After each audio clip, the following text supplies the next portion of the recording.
Okay, hello everyone. All the seats are full, so I'm assuming that everybody's here. We may have a few more people trickling in. And I just want to say from the start that I was pretty astonished, also happy that so many people applied. We filled up the whole place. I actually had to turn away a couple people, unfortunately.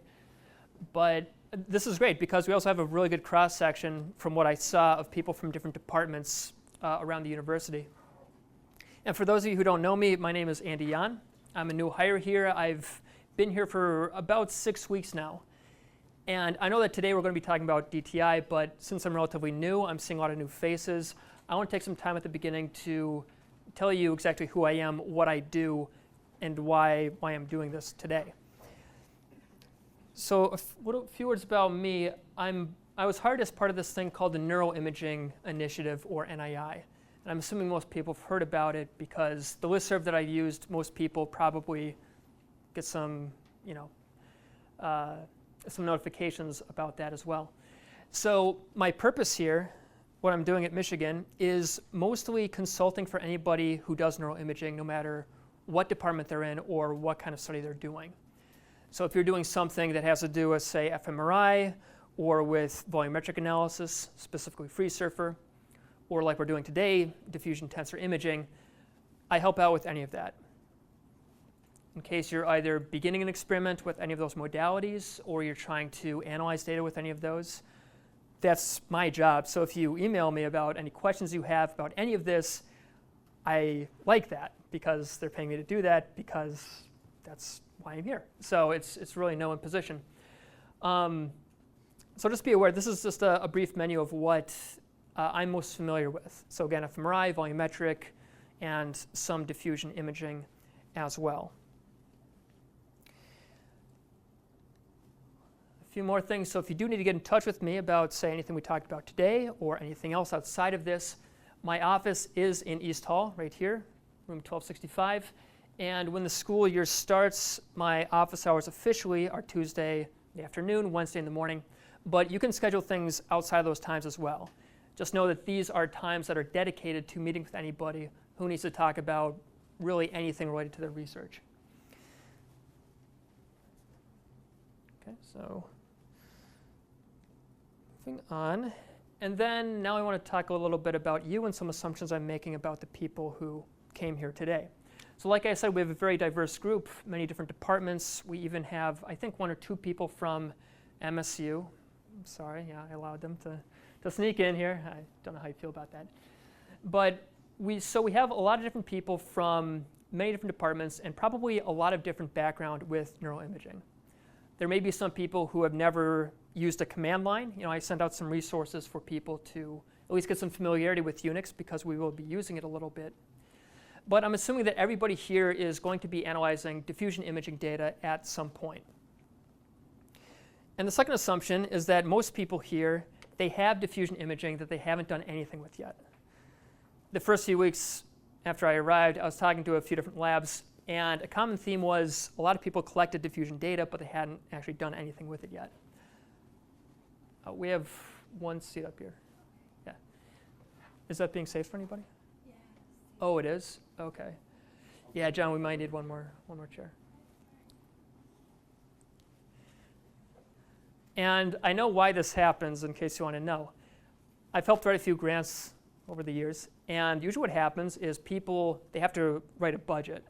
So you have a certain amount of time for scanning, you determine how many trials, how much power you need, and then usually at the very end they notice that, hey, we have maybe 10 minutes left over, so let's put a diffusion scan at the very end of it. What the hell, why not? And that's fine. As far as that goes, it's more data, you can do more stuff with it. But if there aren't really strong predictions about what to do with it, what ends up happening is it tends to sit around and nothing really happens to it. So the purpose today, if nothing else, this is an introduction, and it's really to get people off the ground and actually looking at their diffusion data and making some educated choices about whether this is something that's a problem or if this data is okay. And what I hope will happen is that at the end of this, you'll have the resources you need to actually start doing some basic contrasts. It's like with fMRI data. If you do a really basic contrast, if you have a motor component, let's say, so let's say like right button presses, left button presses, something like that, it's a useful thing to check because you know, for example, that your onsets are right if you see that particular thing coming out. Right? So likewise with diffusion data, if we do a really simple contrast, like today we'll do admittedly a contrived example, but it's going to be older participants minus or compared to younger participants. And we know that there should be differences in their diffusion structure. So the point is, if you don't see anything when you do those basic checks, then that's important. And it could be important for anybody else who's doing or collecting diffusion scans. They may need to know about it because maybe there's some kind of artifact that hasn't been brought up. It's just important to check and to try to get working with it as soon as possible. A few more things. So there are a few additional toolboxes that you may not have used yet. Specifically, I asked everyone to install fsleyes and also MRiCroGL if they were able to. And I believe Bennett put both of these on BrainBox. And what you probably found out is that both of these require some familiarity with the command line. We're not going to be doing anything too complicated with the command line. Everything is pretty basic. The scripts can include a lot of commands, but there's nothing that's going to be too coding intensive. But if you used any of the preparatory materials, you should have enough to basically follow along. And it's good to have these as just additional tools for use. FSL is good to have some familiarity with. MRiCroGL has been around for, I think, a few years now. And with these toolboxes, it can be hard to tell what has staying power, what's going to be supported, and what isn't. It seems like MRiCroGL is. So I'm only using a couple of commands from the MRiCroGL toolbox. We're not doing a full start to finish with MRiCroGL. It's start to finish with one of FSL's tools called TBSS. But I want you to have some familiarity with MRiCroGL because in case you want to do more sophisticated things later on, you'll already have it installed, you'll know that it works, and you'll be introduced to some of the basics. I also want to point out that this is going to be step one in what I envision as being kind of a multi-step course. So what we're doing today is pretty basic. It's fitting tensors to diffusion data. So there's diffusion weighted imaging, which is what you get off the scanner, and there's diffusion tensor imaging, which is actually fitting the tensors to that diffusion data. They're not exactly the same thing. But later on, what I would like to do is to start to introduce you to more advanced topics using MRiCroGL, such as fiber orientation density, spherical deconvolution, and anatomically constrained tractography. So we're not going to talk about this too much today. I will, near the end, give a comparison between what diffusion tensor imaging does and say what spherical deconvolution does and why one might suit your needs better than the other. For some people, everything that they learn today may be enough for what they need. TBSS is a good toolbox. I chose it because it's easy to use. It's a good start. But later on, if you'd like to learn something more sophisticated, we will be giving another workshop. I've already scheduled it on September 25th. That's going to be during the NII seminar. Now, if for some reason you can't make that, like today, I'm wearing a microphone. I'm recording everything. I'll be posting this probably sometime over the weekend, and that's going to be my MO for doing all these workshops. Anything that I do will be recorded, and I'll also have links to anything else to kind of expand more on everything we talk about today. So if there are any papers that I think are particularly important, I'll also have links to those, and you'll have a link to the video as well. Okay? Corollary to that is this might pick something up if you say something particularly crazy, so be aware of that as well. Okay? So you are being recorded. You're not signing any waivers. Last word about that. So again, this is going to be a more in-depth workshop with MRiCroGL, and specifically unlocking some of its more advanced features by using Flux, if anybody has used that yet. Has anybody used Flux for any of their analyses? Okay, a few people, yeah. It's a cluster, and it allows you to do a lot of computations, obviously, but also it has something called a GPU, graphical processing unit, that is easy to access. And some of MRiCroGL's more advanced capabilities are only available if you use that. Okay, so that's just some basic background about me, how I'm going to format these courses. Maybe later on we'll have a bigger space. We'll see what the interest is like. But getting down to today, what we're going to be doing, we have a few hours here this afternoon. And the first part, roughly an hour or so, including what I just talked about, is a lecture on diffusion imaging acquisition and then analysis. So how do we get from what you acquire from the scanner into one of these toolboxes like TBSS? How do we start doing some quality checks? And what should catch your eye as an artifact or potential problem? The second part will be the actual practical, where I'll be showing a couple of videos about, say certain quality checks. So they'll be recorded. You can go back to them, look at them, and then I'll also be walking through a couple of those steps on my machine.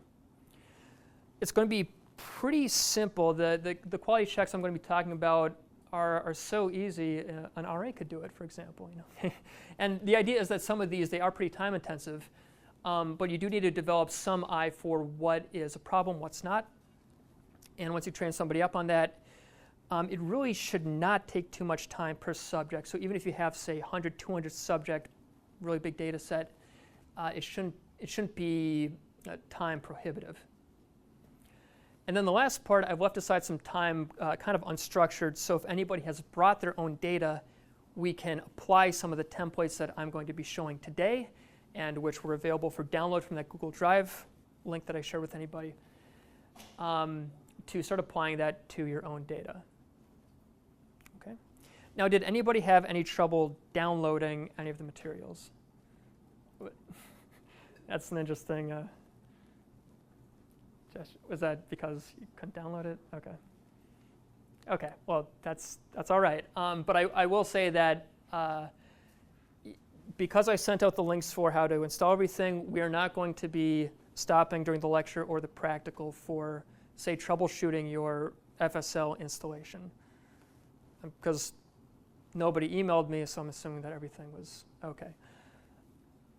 Okay. That being said, there might be a short break between the lecture, the practical, just to give myself a little break, and also if there are any very small questions about getting the path set, for example, I could answer those. Okay. I'd like to move on to talking about diffusion imaging and how we get from start to finish with acquiring those. So I've talked about diffusion-weighted imaging. So what exactly is it?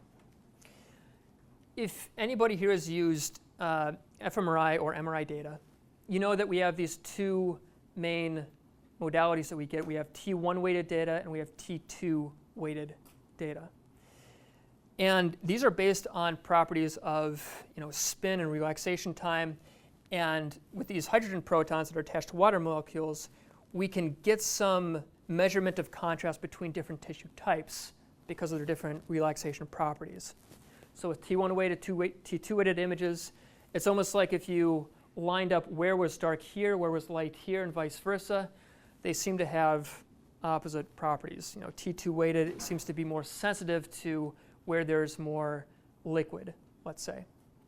We're doing a very similar thing with diffusion data, but instead of being sensitive to, say, just liquid or gray matter, white matter per se, we're going to make it more attuned to the diffusion of water within voxels and between tracts.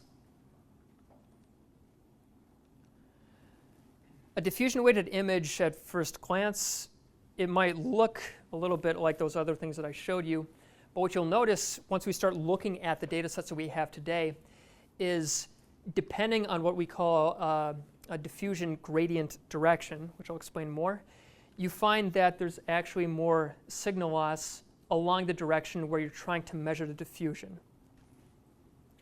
So in these diffusion images where you're seeing darker signal, darker contrast, that's where there's actually greater diffusion.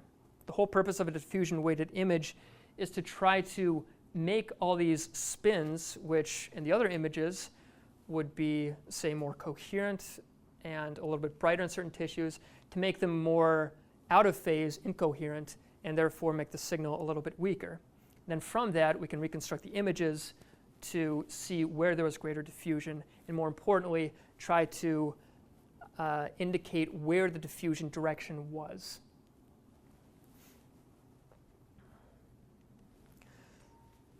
Just a few of the uses of DWI. The primary one, again, why it was developed mainly, was clinical.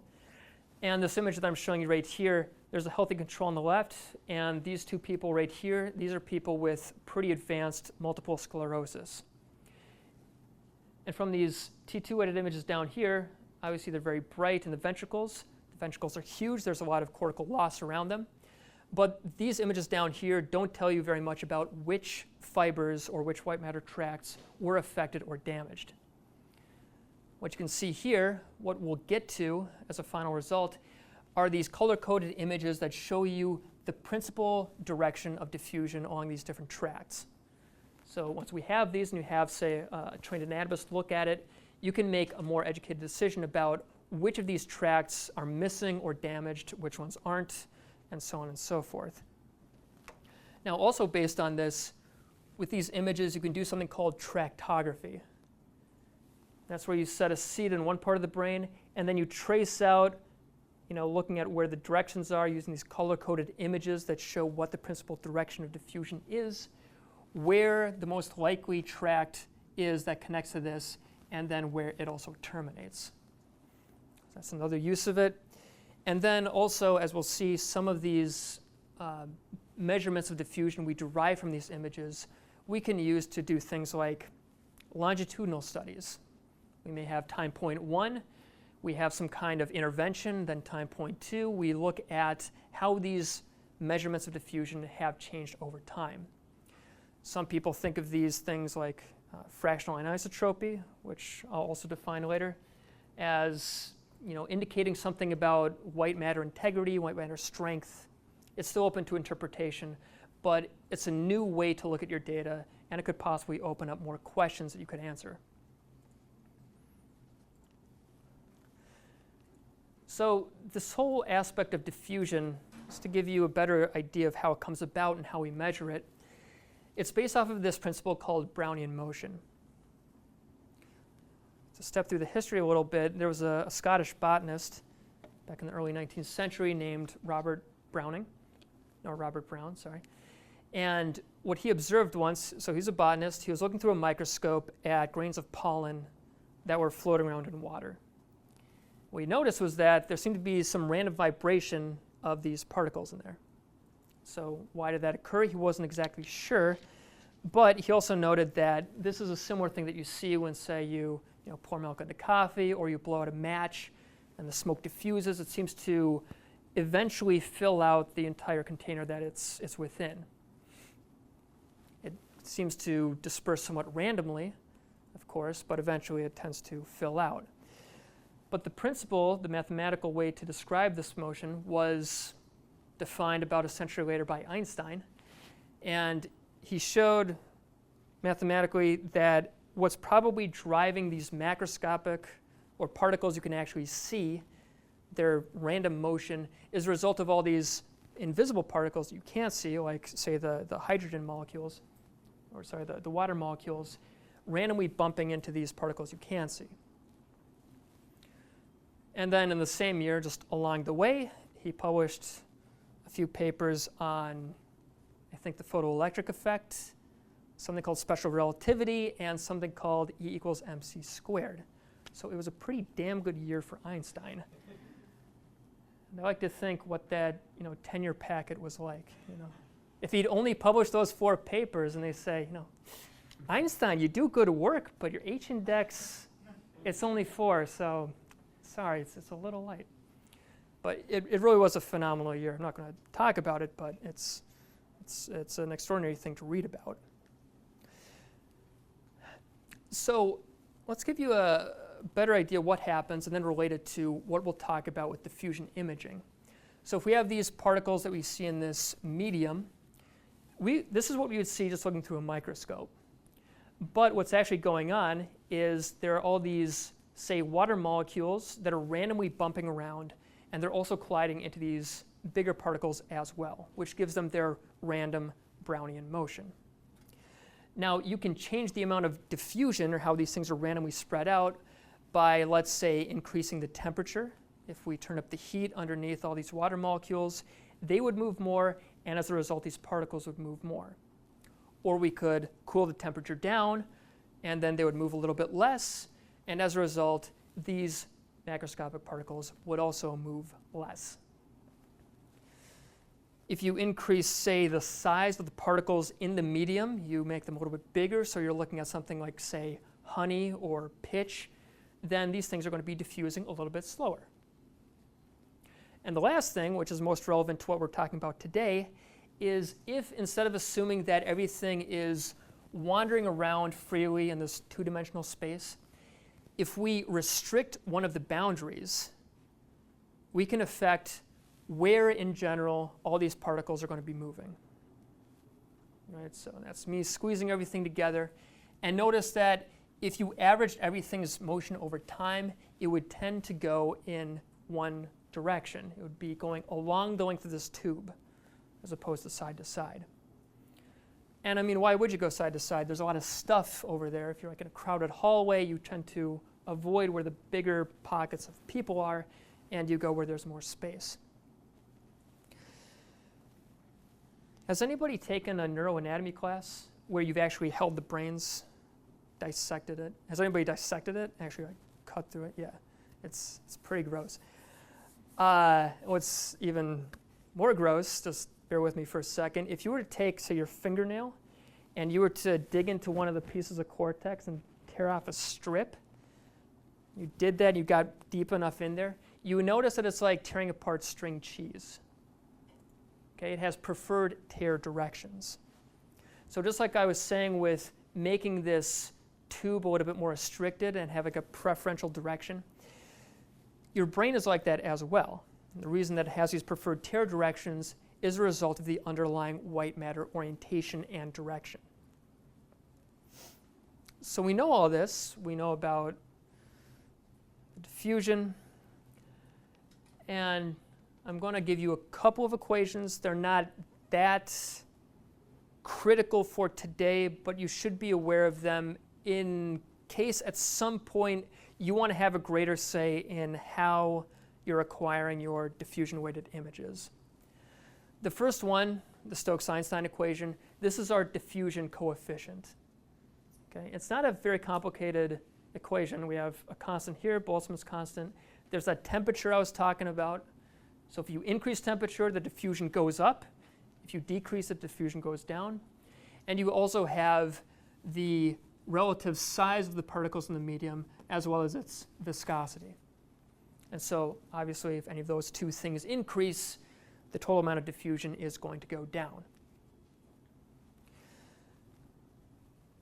Now, why this is important is we are measuring that diffusion in each voxel when you construct these images. And here is a brief illustration of how it happens.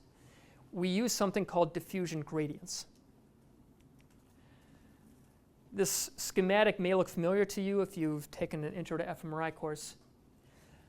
Just a brief review. We have these magnetic gradients that we can turn on and off to affect what's called the spin of these hydrogen protons, which ultimately are giving us our signal. And we can have this on for a certain amount. We can increase the magnitude of it or decrease it. That's called G. The amount of time that it's on is going to be small delta, and the time between these different gradients we apply is going to be signified as big delta. Now, when we have these gradients on or off, okay, so all these hydrogen protons, they have something called spin. It's an intrinsic property. They're just like tops. And when we have people inside the magnet, we have the magnet on. It has a very high magnetic strength. It's mainly in a certain direction, and we try to align the majority of hydrogen protons so that they're going with the direction of that magnetic field. But what we can do is we can alter that by having the magnetic field, say, get a little bit bigger as, say, I move from this side to this side. So now the spins over here, they're going to be a little bit slower. The ones over here are going to be going a little bit faster, right, as you increase the magnetic field. We can put all of these three parameters into an equation along with, again, this constant called the gyromagnetic ratio. Depends on your field strength, but we'll leave that alone for now, to calculate something called a B value, which you'll be encountering when you do diffusion-weighted imaging. We're going to be using B values in our analysis. And so what are they?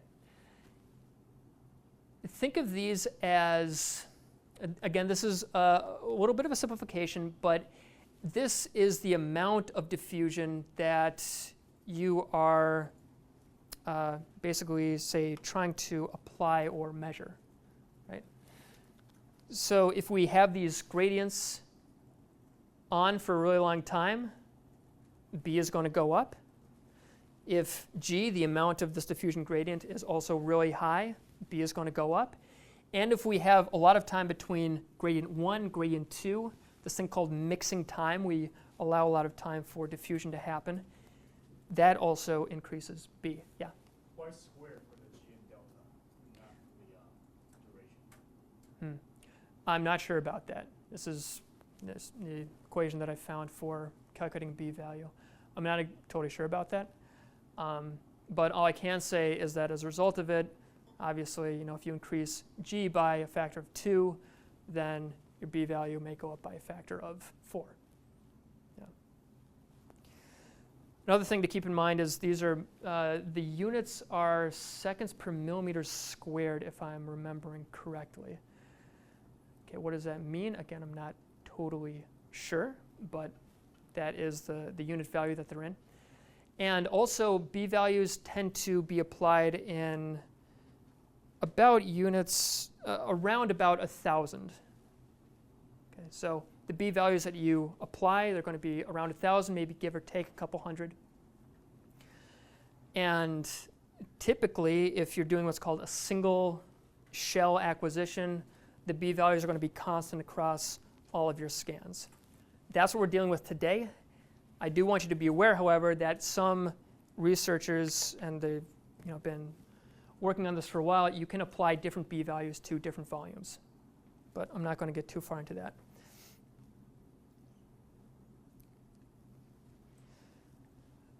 All right. So how does this all relate to diffusion? We have these gradients applied here, applied here. We're going to call the first one a dephasing one and the second one a rephasing one. Imagine that these are representations of these hydrogen protons, and they're spinning, and it's going around in a clockwise fashion. You kind of see that? Okay, so if there's a homogeneous magnetic field, it doesn't matter where these things are. Let's say for the moment that they're just all going to be spinning at the same rate. Okay, so they're all aligned, and if you took a measurement of the signal, they would all be roughly in the same direction. They'd be spinning in the same direction, so you get correspondingly a lot of signal. Now, if we apply one of these gradients, and let's say it's a little bit weaker over here, but it gets stronger as you go from left to right, this hydrogen proton here is going to be spinning a little bit slower, a little bit faster here, and then really fast as you go along that gradient. You can turn it off, and they'll be spinning around for a while. Okay, the gradient's off, so their rate of spin is now going to be the same, but now they're out of phase. So if you then took a measurement right here, the signal would be a lot weaker. Then you do a rephasing gradient. Again, it's an equal and opposite gradient from the dephasing one, and it would make this one speed up, the one that was originally slowed down, this one a little bit slower, this one a lot slower. So you've reversed the whole thing. It's like applying a negative to a negative, and you get the exact same thing at the very end as what you got out, or what you put into it. Any questions about that? Yeah? Do you know why they would be in phase in the first part to begin with? Yeah, if we just have a homogeneous magnetic field. Yeah, but why in phase? I can understand why they might, like for example, in between the two, dephasing and rephasing, I mean, you still got the magnetic field there. Why don't they go back into phase then? Because at this point, they've been, say, either sped up or slowed down. So even after you turn this off, they're still going at the same rate, but they're not necessarily all in the same direction. Yeah, I just don't understand why then initially they would be in phase. Mm. If you're putting inside a big magnet, right, like so all of them are aligned in the same direction or on the same line, that may be the reason why it's phase, right? But at the beginning, but in the middle. But then why wouldn't that go back? Oh, when that is involved. Yeah, Maybe. I haven't thought because about it that has actually. Some residue effect. Possibly. I'm not. I'm not totally sure, to be honest. Yeah, Luis. Maybe we can clarify that. So when you put it's kind of what you're saying, when you put everybody in the magnetic field, they're all kind of precessing along the same direction. What you observe is the sum of all those. Yeah. But what we care about is what's on the XY plane. And before we apply any RF pulses, there's nothing on the XY plane, right? And then we apply the RF pulse, the D1, perpendicular to it, so we tip down all the spins in the same direction. Yeah. Right, so if the field is homogeneous, in the rotating frame of reference, they'll stay there. If there's any variations from it, they'll all move together. And if they're in different locations with different fields, they'll start acquiring phase with each other. They'll start, rotating away from the zero. That makes sense. But under ideal conditions, everything should stay down in the x-axis or whatever. Okay, nice.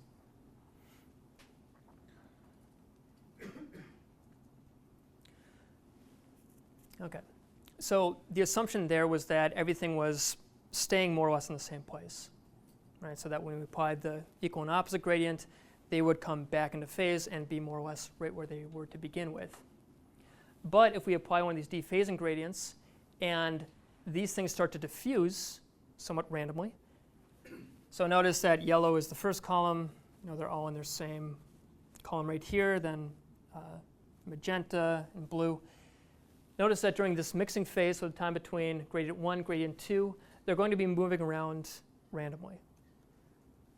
So what that means is that when we then apply the equal and opposite rephasing gradient, the ones that were, say, perturbed by a certain amount from this dephasing gradient, they're not going to be in the same spot to get that equal and opposite thing to bring them back to where they were before. So now what you have is, instead of having everything back in phase, all these things are going to be out of phase. And it's going to be more out of phase the more that these things have moved around. So the more diffusion there's going to be, if you try to take another measurement right here, this signal is going to be correspondingly lower. That's the basic idea behind applying these diffusion gradients and then getting a diffusion weighted image. So going back to this original image that I showed you, again, there's signal loss in certain areas, but with these diffusion images, that indicates where there's actually a greater amount of diffusion. And critically, we can apply these diffusion gradients along different directions, right? So we could do it, say, the more directions you have, the finer resolution you have over, say, how much it's going in any of these X, Y, Z directions. Obviously, there's a cost of that because, acquiring more directions, it takes more time, but you do get a better idea. Let's say if you're trying to do tractography in particular, you'd be able to get a much finer resolution over where exactly that tract is bending and also where it's going to be terminating. Okay. Clear so far? One last word about these B values in case you ever start to get interested in changing them for whatever reason. Let's say you're not happy with just doing what everybody else did, but you want to change it to be more specific to your study. Be aware that there's going to be a trade-off with larger B values. What we'll see in these images once we start to load them into fsleyes, play around with them, the first image, at least in the data set I gave you, does not have any diffusion applied to it. So I'm going to call that a B0 image or B0 image. Right, so in this case, it looks very much like a T2 weighted image, right? And when you have a larger B value to measure diffusion, you will be able to obviously be more sensitive to where there's diffusion, where there's not. And if you make the B value even higher, you can make an even more sensitive image to how much diffusion there actually is. But the trade-off is, as B values go up, the amount of noise that you could potentially introduce to it also go up. The images become a lot more sensitive to noise, become more sensitive to vibration artifacts. So especially if you're working with, say, a clinical population, this is something that you really need to be aware of, because just as a general rule of thumb, sources of noise tend not to scale linearly, right? So we increase, say, the amount of the B value for it. Any noise that gets introduced is probably going to be a lot larger than it would be if this was, say, a linear function.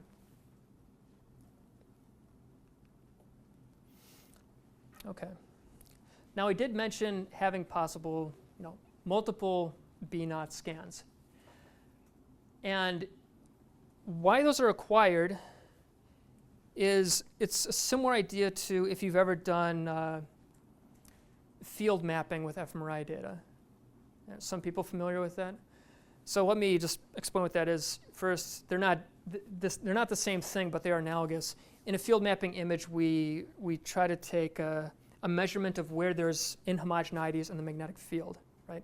Which could lead to, say, greater signal loss, especially in places like, places near the sinuses, the orbital frontal cortex, places like that. And then you use that, and you can then try to recover that signal that's been lost and get a higher quality signal. Now, with these different phase encoding directions, these B0 maps, you can encode them, say, from anterior to posterior, posterior to anterior. Again, ask your technician so that you know exactly which one is which. But once you have these, if in the future you're interested, you can correct them with FSL's top-up. So if you only have one B0 image, and then you collect your diffusion-weighted images, similar to fMRI data, usually you get a lot more distortion around places around the sinuses or places like very posterior, very anterior. But if you then try to correct for that by having an equal and opposite encoding direction, you can apply this and recover some of that signal. The data set I gave you today only has one B0 image, so we're not going to be going into top-up. But you may hear people talk about it. You may want to acquire more B0 scans. And if you do, again, be aware it takes time, so there's a trade-off. But if you have them, you could possibly recover some signal that's being lost. So Yeah. top-up doesn't require you to get a field map, or it's just No, it just needs at least two separate equal and opposite encoding directions. Yeah, it doesn't require a field map though. That may be an option. I haven't looked that too far into it, but it's not a requirement. I think you can, if you have old style field maps with the different echo times, Mm-hmm. I think there's a way to make top-up use that. But Okay. the more accepted version now is the reverse phasing coding. Mm-hmm. That gives you the distortion without distortion. Yeah. in echo. So, Yeah. Yeah, Luke. Back to the different types of B scans. Mm-hmm. Are those collected sequentially? So like, are you not only doing that, but if someone's getting antsy in the scanner or when you're going to get more noise, are you also getting the images that are more susceptible to noise, or are they interspersed as they're collected? Does that make sense? yeah, so those are, that depends. So I would just, in general, for those listening to this, I would assume that depends on your scanner.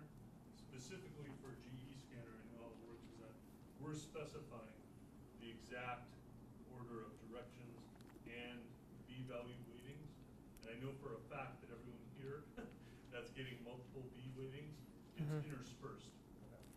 So it's not confounded with time in scanner. It's not confounded with time during the scanner. Yeah.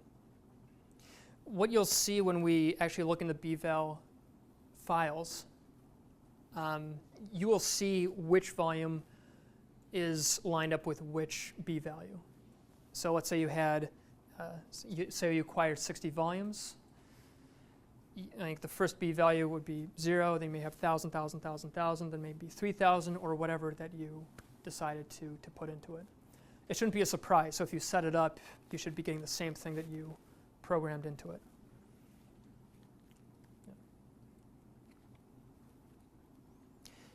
Another thing that you'll see is when you look at the amount of time it takes to acquire each of these volumes, it takes a long time relative to acquiring fMRI volumes. So these days we can acquire fMRI volumes around a second, maybe 2 seconds.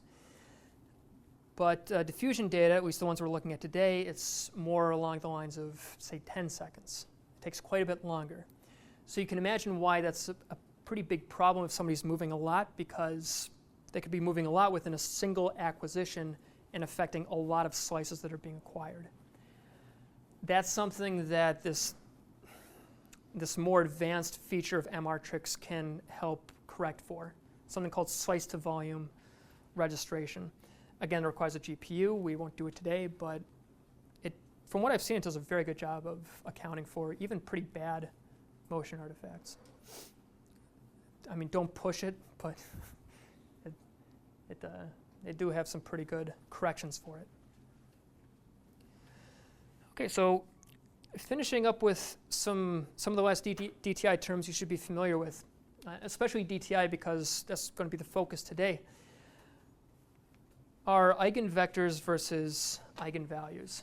So I'm not going to talk about mathematically what they are, but conceptually what we're doing at each voxel is we're fitting something called a tensor, which think of it as like a water balloon that you can kind of squeeze and deform. Let's say you're trying to get it within a length of pipe. You would have to kind of squeeze it down and then put it in there.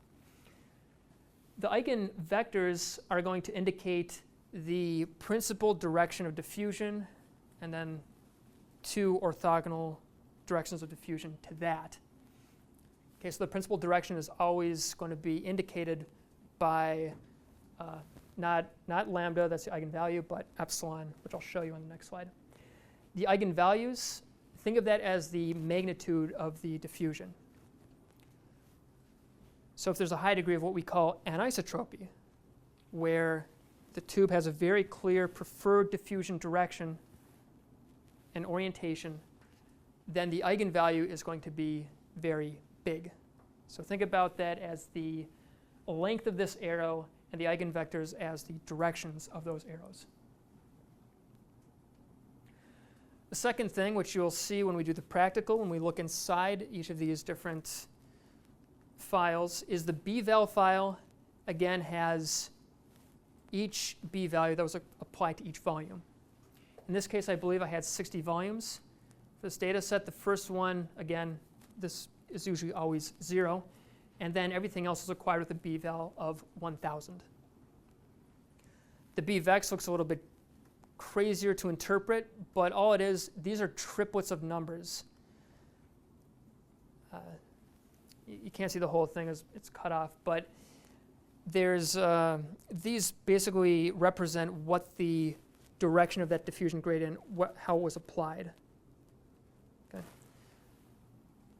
I mean, don't try to interpret this too much, but just be aware that this is roughly what it should look like, and you should see the number of volumes multiplied by 3 for the total numbers. Yeah.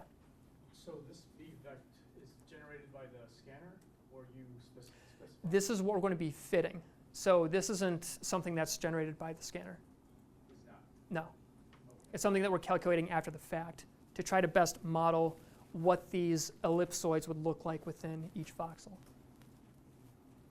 Yeah. You'll see this much more clearly in FSL view. You'll be able to see at each voxel something like this, and it's going to be color-coded to represent the principal direction of orientation. Yeah. And this b value is corresponding to the slide that you had, that b. Yeah. And all. Yep. And that Yep. direction vector is the direction of those 3 angles that you had, or Yeah. Mm-hmm. something like that? Okay. Yeah.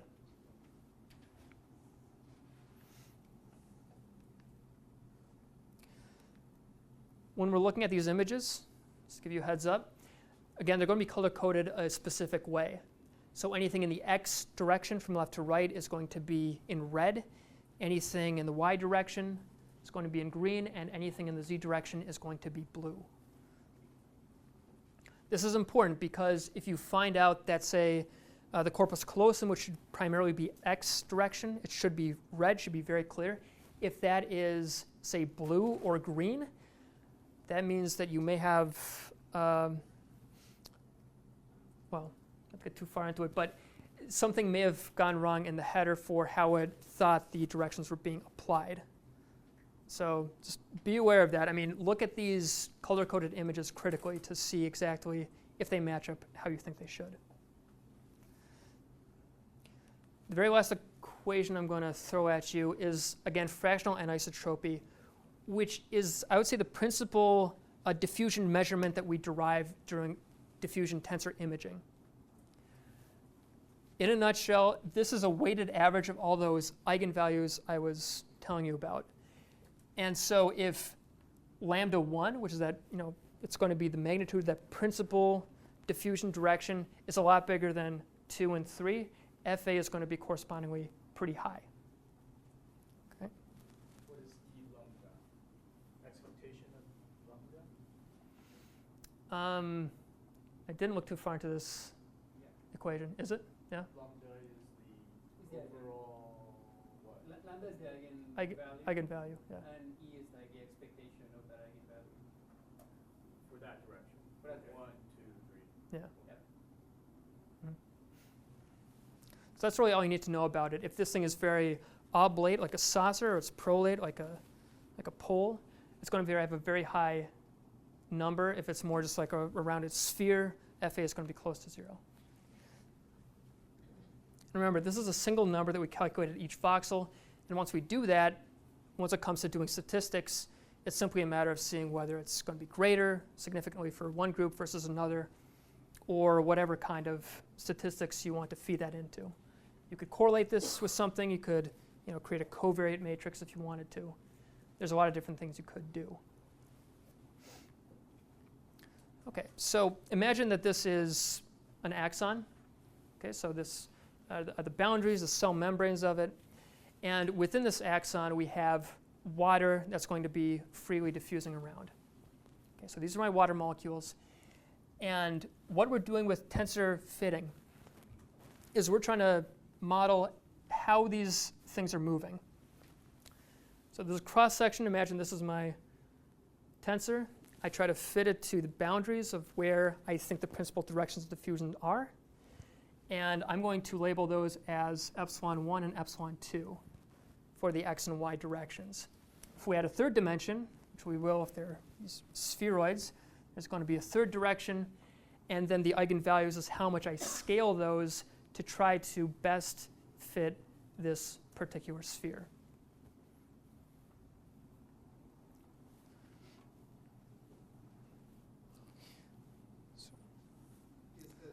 Is the third eigenvector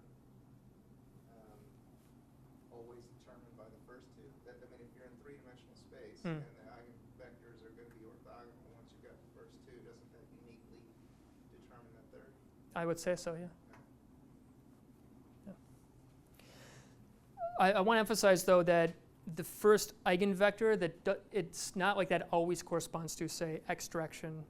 Just because it says epsilon 1, it could be in any direction. It's just the principal direction of diffusion. Oops. Just had a summary slide of some of the terms I wanted you to be familiar with.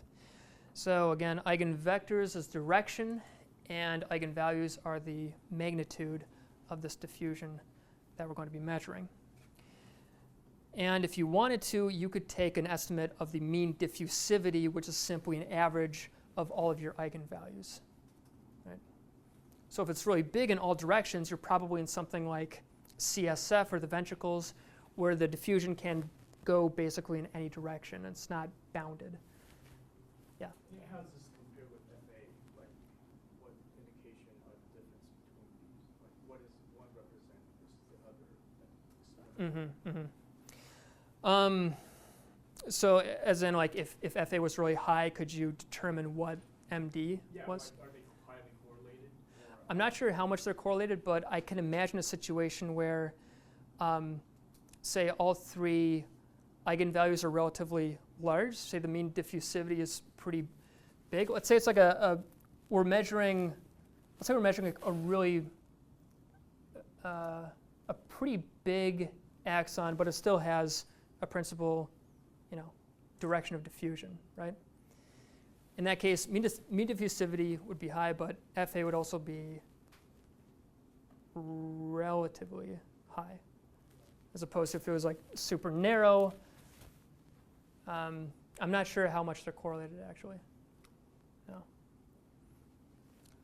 Yeah, it's an interesting question. I mean, you don't see too many people looking at the mean diffusivity measurement unless it's probably something more like a clinical application. You're trying to measure like an edema or something like that.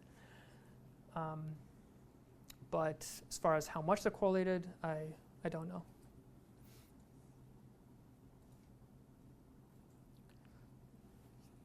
Okay.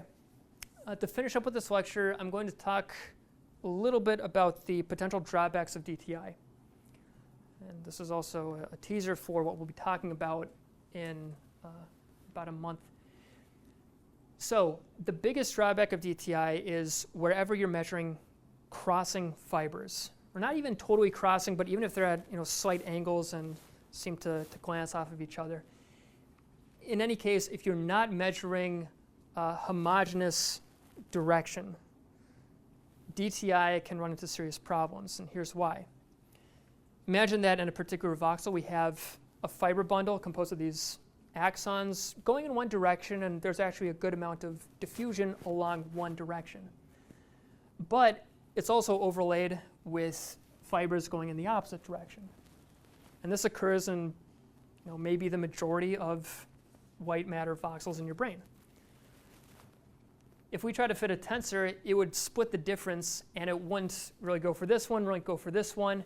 It would assume that it's actually relatively has just some non-directed diffusion. Now, you can see why that's a problem, because it's actually not the case of what's going on.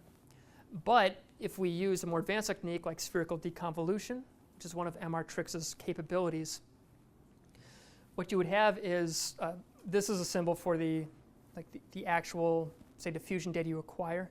It's not the same thing as that. Just to be confusing. If you had a basis function for what you thought like a canonical fiber orientation looked like, okay? Think of that as like the canonical HRF, right? We have this model of what we think the ideal response should look like. If we deconvolve this from the actual underlying data, we would get a pretty good faithful representation of what the underlying fiber orientations were. So instead of just one tensor being fit, spherical deconvolution has a basis function and then can use that to tease apart what might look first like a really noisy signal. Can you give some more detail on that? What's the orange circle? Yeah. So I was looking for a good. What from what? Yeah, I was looking for a good representation of this. This would be the like the raw signal that you would acquire, right? And then if you had a basis function for what you thought the signal should be for a specific orientation and diffusion of one fiber, and then let's actually reverse it. Let's say you convolve this with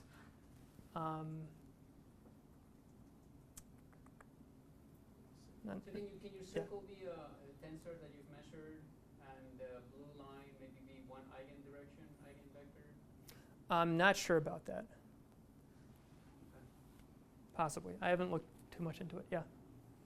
Isn't there another possible solution to the crossing fiber problem? Suppose you looked at it, suppose there actually is a track that goes in this direction. And down here, the crossing fibers go here and over here, they go there, but there is this principal direction because there actually is an underlying white matter track. Couldn't you look at adjacent voxels to look for consistency across adjacent voxels? Yeah, you could. Conceptually, yeah, that would be a solution to it. I'm not that familiar with these more advanced techniques, so I can't speak too much to it. I'm sure that probably is something that's available. They have this thing called anatomically constrained tractography, which I believe is based on a similar principle. So has anybody heard of Tracula? It's in the FreeSurfer package. Yeah. And so what that does is it takes into account where exactly you are in the brain.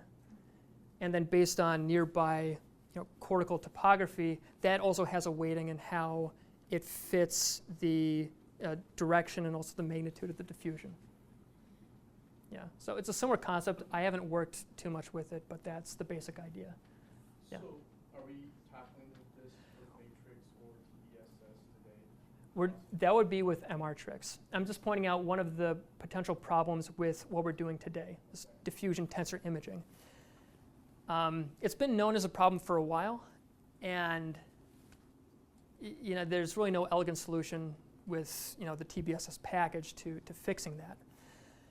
That being said, for the major tracks, it does a very good job of identifying them, and I would assume, based on that, measuring the diffusion measurements we're deriving from it, like FA. Bless you. Yeah. So I'm not trying to teach you something that's going to become obsolete immediately. TBSS still has its uses, and again, I think it's a very good introduction to doing diffusion analysis. But be aware that this is probably the biggest problem with it, and there are solutions, but they're just not with the package we're going to be using today. Okay. So any questions? That's the lecture portion, and I was going to have a short break. Yeah. So this is also relevant to the crossing fiber problem. So I presume somebody knows, somebody's done a study of what the ground truth is. Mm-hmm. That is, you do diffusion-weighted imaging on some brain structure, and then Yeah. you do actual histology on Yeah. that structure, and you find out whether the tracks that are being uncovered by the analysis correspond to what the actual ground truth is. Mm-hmm. Well, so what's the answer? I'm sure they must have done it. No one's done that? No, done that, but Yeah. it's not a one-to-one alignment. Well, I'm sure it's not Right. one-to-one. And I think it's Is it a pretty major good? difference. I don't think it's, well, maybe major tracks are pretty good, but at the end, it's not, it's not. So when you say major tracks, like how many axons do you have to bundle together in order for it to be good? That I don't know, but I know that they haven't, DTI has not come to a point that's aligned. I mean, I'd also say there is like a white matter atlas, but I think the problem with that is if you're interested in a clinical population, you might expect that the tracks are not Sure. right. Mhm. Those would be. Yeah. So you specify that you call FA the wrong thing in the paper. That reviewers say it's not white matter integrity, it's not blah blah blah because it doesn't Right. correspond. Yeah. You have to be really careful. Yeah. A lot of people, they like to call FA a measure of white matter integrity. It's kind of a fuzzy term. I wasn't never really able to, you kind of know what they're talking about, but it's not immediately clear. But it is the major thing that we're dealing with, at least for this tensor imaging. Any other questions? Okay. So I'm going to take, let's say, that clock's not right. I don't think so. I was in the zone, and now it's been 3.5 hours. Let's take 5 minutes. You need to use the restroom, stretch your legs. And if anybody had a problem with, say, opening up anything, now would be the time to come talk to me before we start the next part of it. Yeah, I would.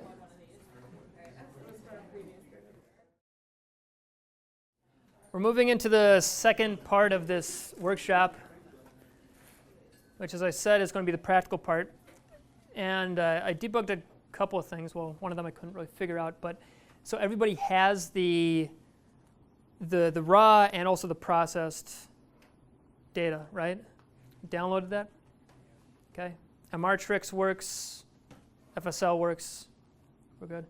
All right. Like I said, this isn't very MRiCroGL heavy. We're only using a couple commands, and one of them is actually more or less a wrapper for one of the FSL commands.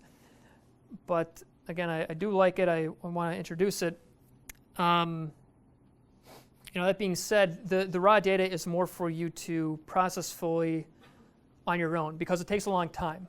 One of these commands called eddy, it takes probably an hour or more per subject. It's a long time. It's part of the reason why when we get to flux, it's going to be a lot more tractable to do larger scale data analysis. Okay, so if everything's working okay, we're going to proceed. And here's a brief roadmap of what the practical is going to be. So you already have the data set downloaded. We're going to take a quick view through it. And this is also going to be a brief introduction to fsleyes. It's a very useful visualization tool. And part of the reason why I always recommend people get familiar with more than one package is because some packages have just better strengths than others, right? So you may like one thing about SPM, one thing about AFNI. FSL, in my opinion, by far has the best image viewer for fMRI and other data. I like it. We'll be talking about some QA checks and then fitting the tensors with DTI fit. Again, the QA check's not very sophisticated, but the main purpose is to do some basic pre-processing, clean up your data, and also check it to make sure nothing is terribly wrong. Okay. We then prepare the data for group analysis with TBSS, run the statistics with a non-parametric test called randomize, and then if we have time, we'll do a very brief demonstration of ROI analyses with the one of the white matter atlases that comes with FSL. So for most people, what will be most of use to them are these QA checks and then possibly the ROI analyses as well, if you haven't done that with fsleyes yet. Before I break to my computer and show you what I'm doing so you can follow along, I'm going to show you a couple images and a couple of brief videos of what we'll be dealing with. I don't think I need to cover this. I think most people are fine. We did this for a couple of people. I noticed this came up when I did this on my laptop, in case you were curious. If DWI preproc, one of the commands that we run, fails and it gives you this error that says looking for this dictionary object, go into the MRiCroGL directory, assuming it's in your home directory, type git pull, and then /build that. Fix it for me. So I don't know if it's a common problem, but just be aware if that comes up, that's how you resolve it. Okay.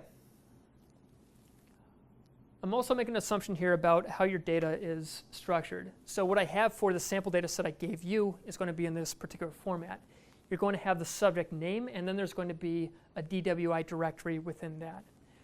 This roughly corresponds to BIDS format, at least the last version that I checked, where you have the subject directory, and then you have one subdirectory for each modality or different kind of scan you did. So there'd be one for the structural, there'd be one for the fMRI data, and then one for the DWI data.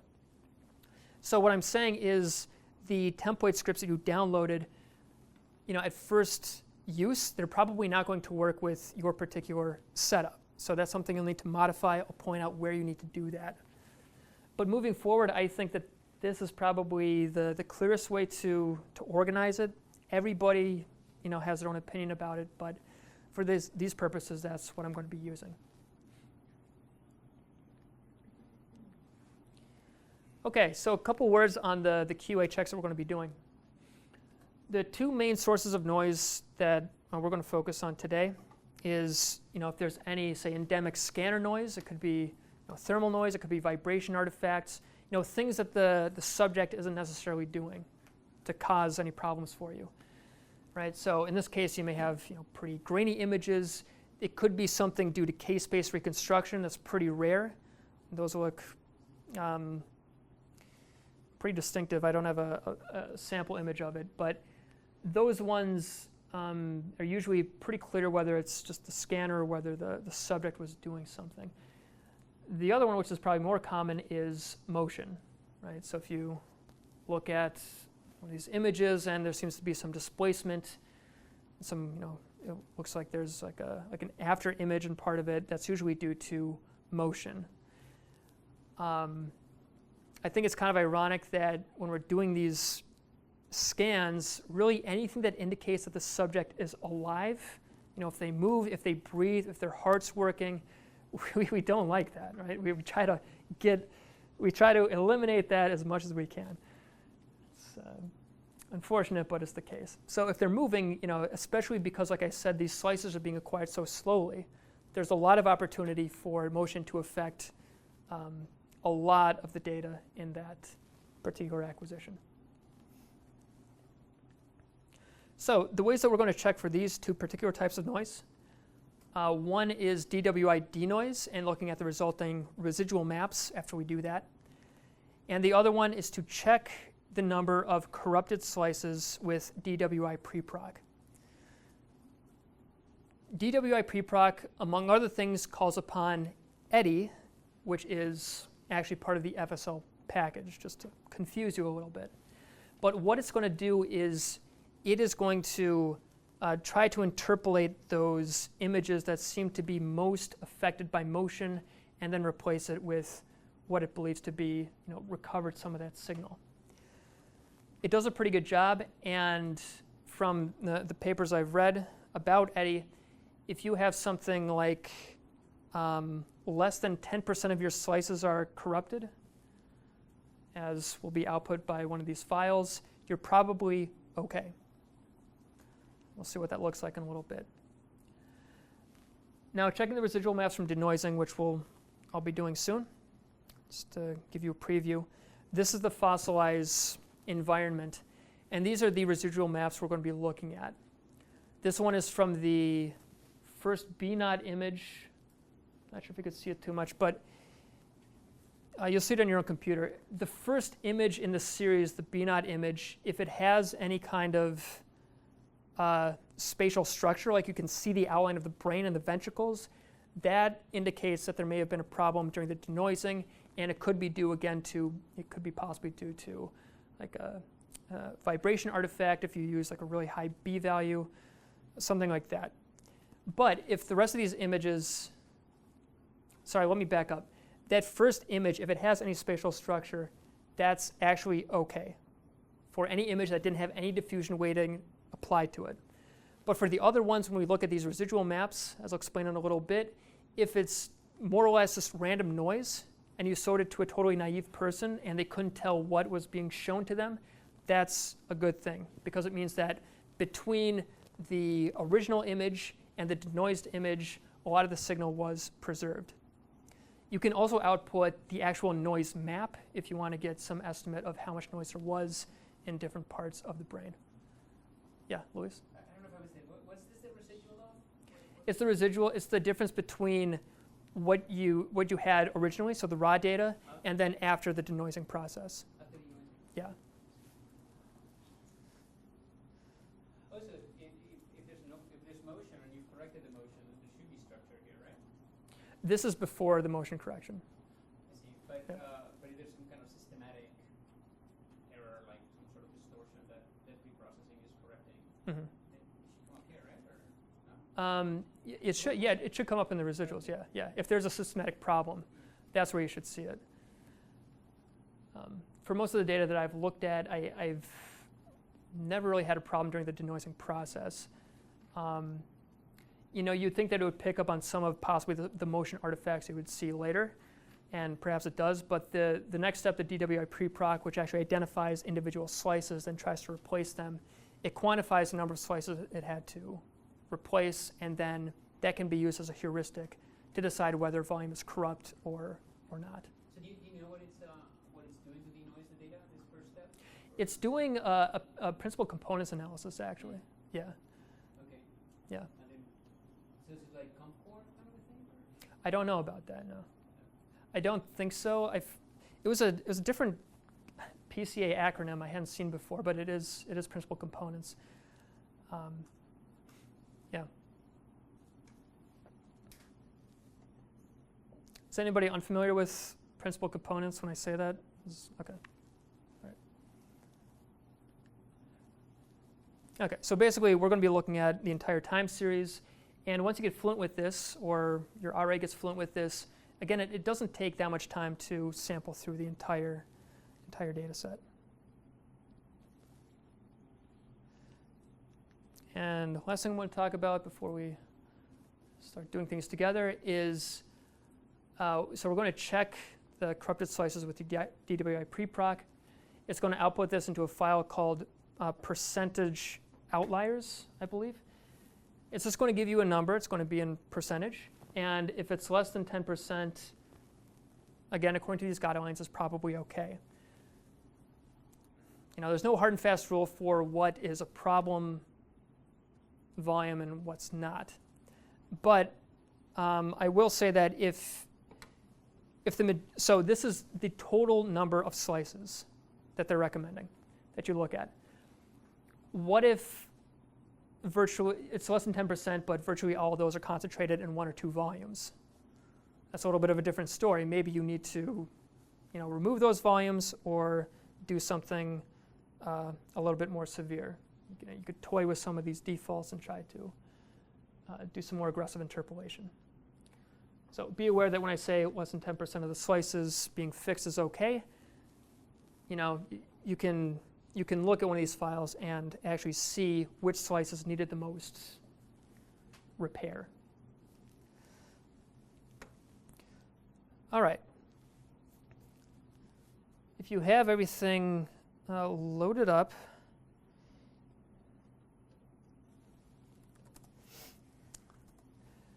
OK. I'm assuming that if you downloaded this, all this data is going to be in your downloads directory, right? Is that true? Did anybody move it somewhere else, like their desktop, anything? OK.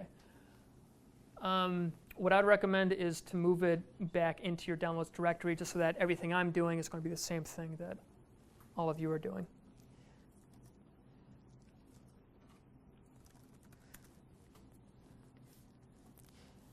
I'm curious, did anybody not have any Unix experience before you came here? OK, that's good. That's great, actually. Why are you OK. I mean, is it OK? I mean, if I'm doing like cd/ls, don't need to explain that? OK, great. Awesome. Very good. OK, so we had DWI sample data, and we also had DTI processed. I'm going to go into the DWI sample data first. Oh, also, so like I said, Bennett, he's loaded MRtrix and also FSL on BrainBox. If you're not seeing it, you may need to close your VNC viewer, then re-log in. I haven't worked too much with BrainBox yet, so if you're having problems, I'm not going to debug them now. But just be aware that you may need to do that to then acquire the latest update that he made a few days ago. What's that? Yeah, I'm Oh, really? in Slack with him now. We've been Oh, slacking okay. on it, yeah. But OK. he's doing updates like as we speak. OK. Well, that's difficult. That's good. OK, so even if MRtrix doesn't work, you'll still be able to follow along with looking at the process data. So don't worry too much about that. So within DWI sample data, you'll see a few things here.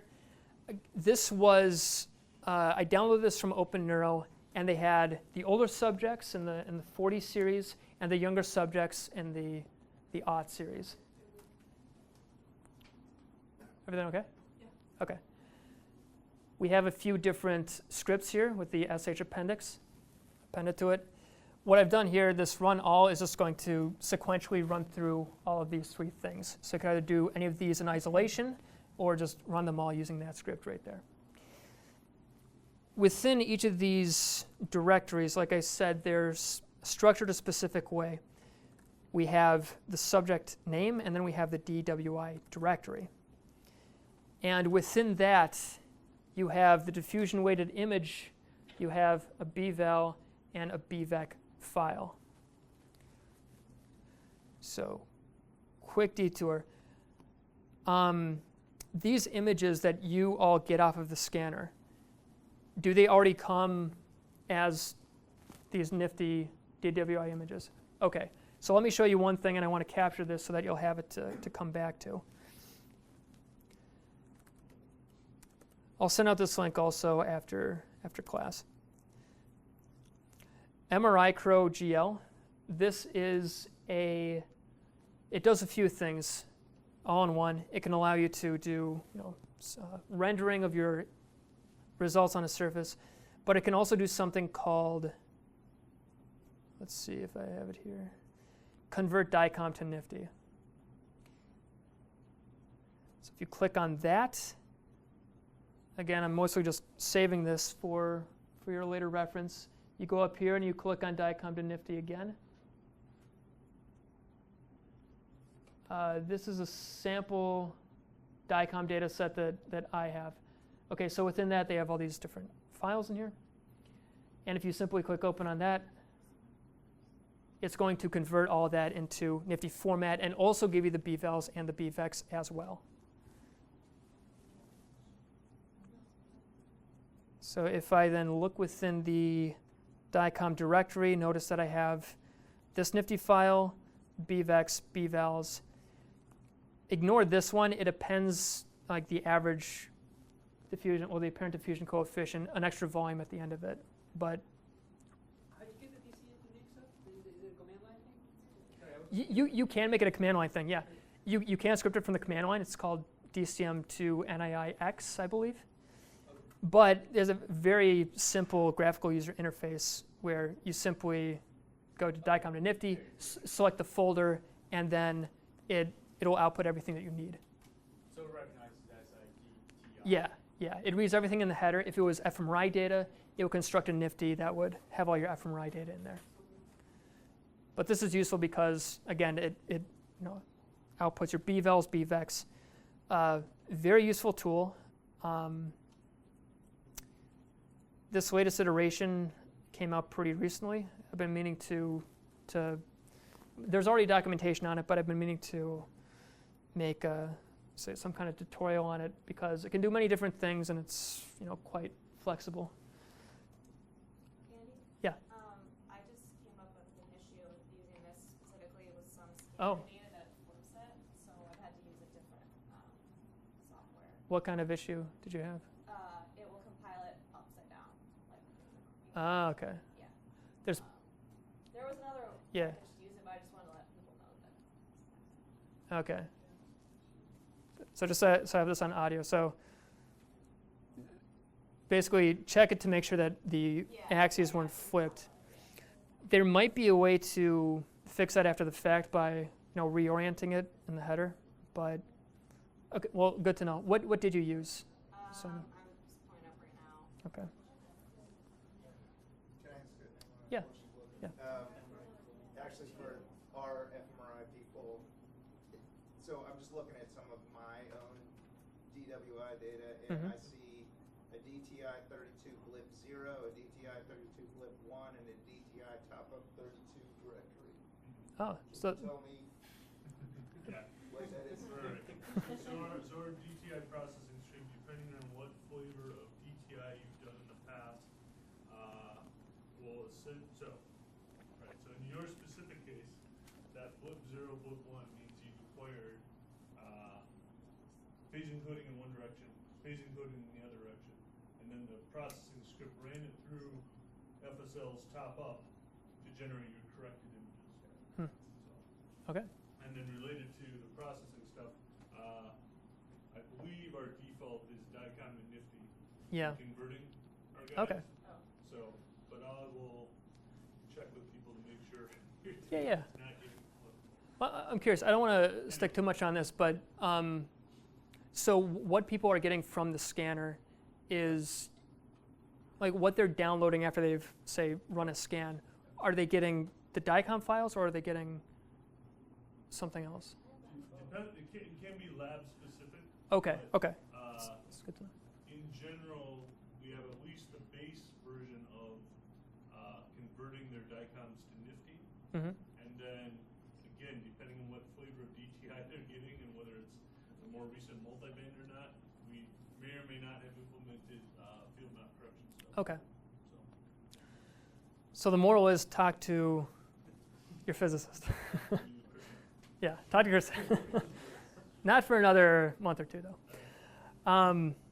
Okay, well, that's all good to know. But in any case, what you're going to need at the end of the day is a Nifty file, preferably, that has all your DWI data, and also a text file for the bvals and the bvecs. And they should all be output automatically by either from the scanner or you need to run the raw stuff through MRIcroGL.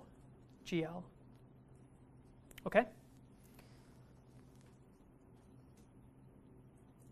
It's a really cool rendering program too. I mean, just look at this. Let's look at it.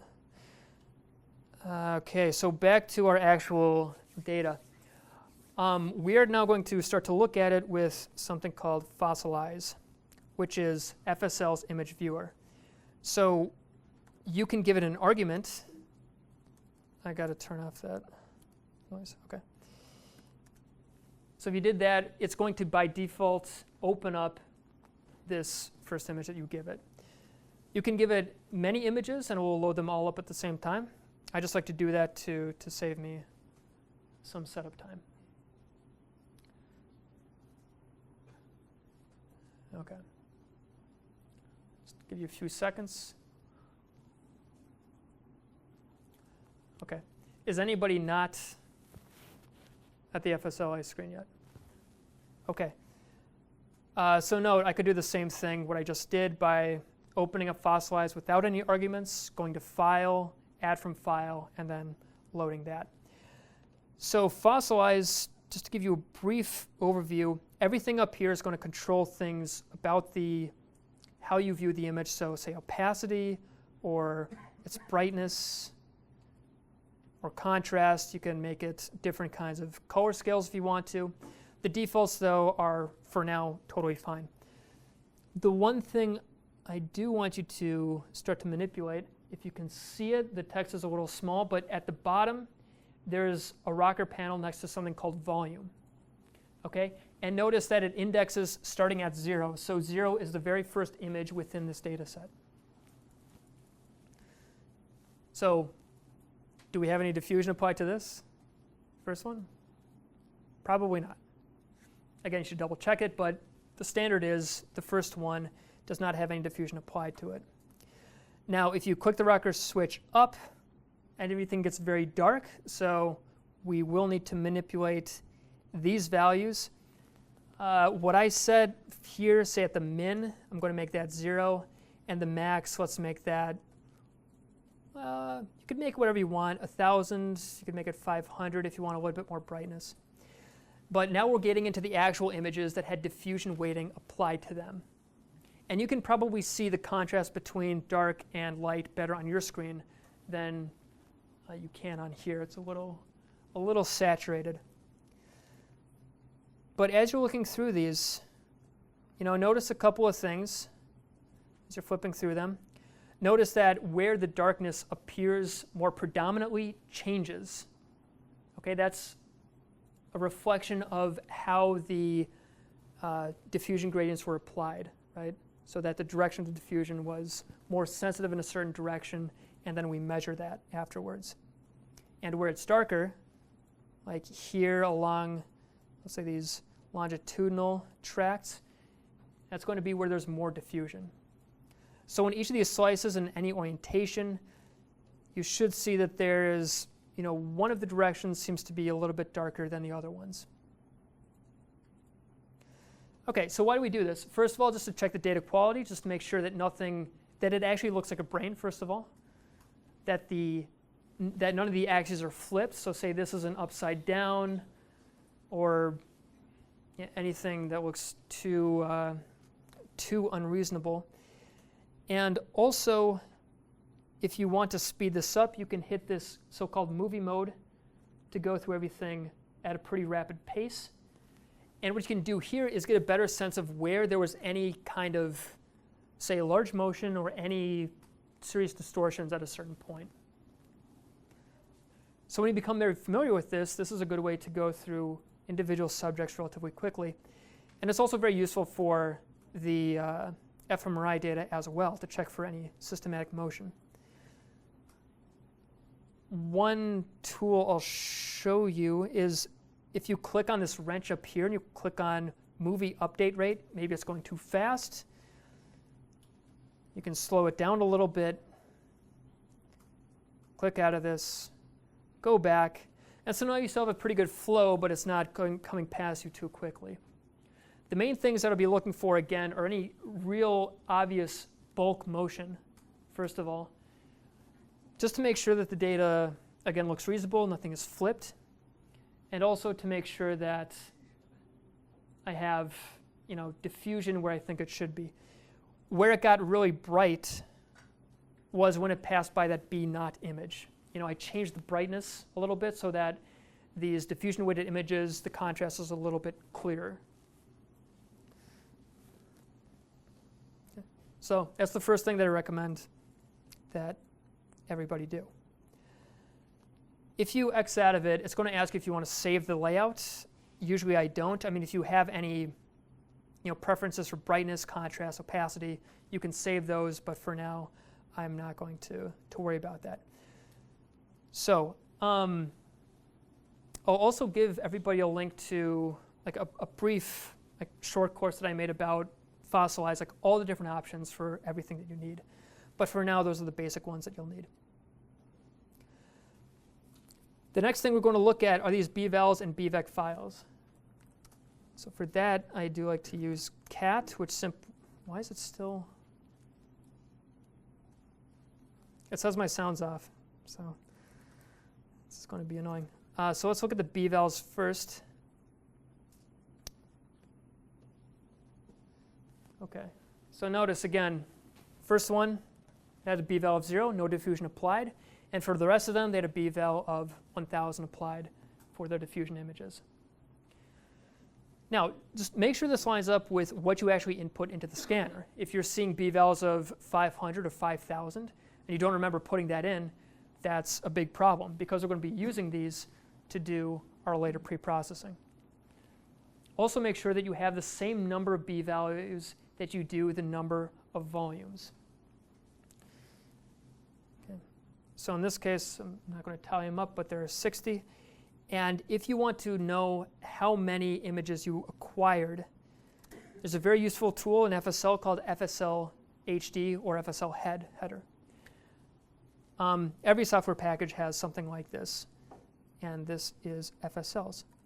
So if you give it the arguments of sub01 dwi.nai.gz, it's going to output everything in the header about orientation, about how many pixels there are, what the resolution is, the voxel size, and all the directions.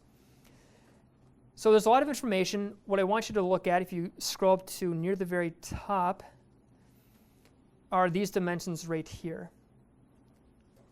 Right? So these, let's say, these 3 dimensions are the x, y, and z dimensions. Looks a little bit different on mine, just the way it's spaced out, not the numbers. And this last one, dim4, that is the number of volumes, so the 4th dimension or time. So you should have the same number of volumes, again, as a number of b-values and bvecs. Okay. A lot of other stuff in there. I'm not going to cover all of it, but that's how you get to that particular data. Bvecs, sorry, that's going to be annoying. It's going to be harder to interpret. Again, there's going to seem like a huge amount of noise. You can manipulate this in a couple different ways. You could copy and paste this all into Excel. So everything from here to here, just to orient you, that's everything in the x direction. Then starting here in the y direction, and lastly, the last block of text is going to be the z direction. Don't worry about it too much, but just know that these are all triplets representing the direction of the gradient that was applied. And you should have the same number of triplets, again, as the number of volumes. Again, you're probably not going to be looking at these very much, if at all, but at least when you're first acquiring the images, make sure that these look correct. Because if they're off by just a little bit, it might throw an error or actually just not work.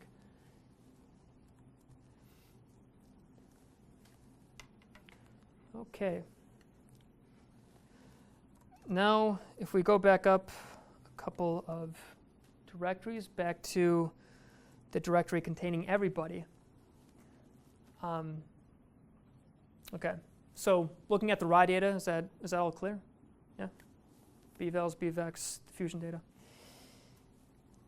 I'm going to start talking about these scripts a little bit. We're going to run one of them and discuss what the output looks like. A couple different ways to look at these. If you have Xcode installed, you can just type open and then the name of one of the scripts, and it will use your default text editor to open it up. In this case, I have Xcode open that up. If it says it's not finding anything to open it up with, don't worry too much about that for now. You could do cat on it if you wanted to. It's a little bit less elegant, but in any case, here's what we have. This is a script.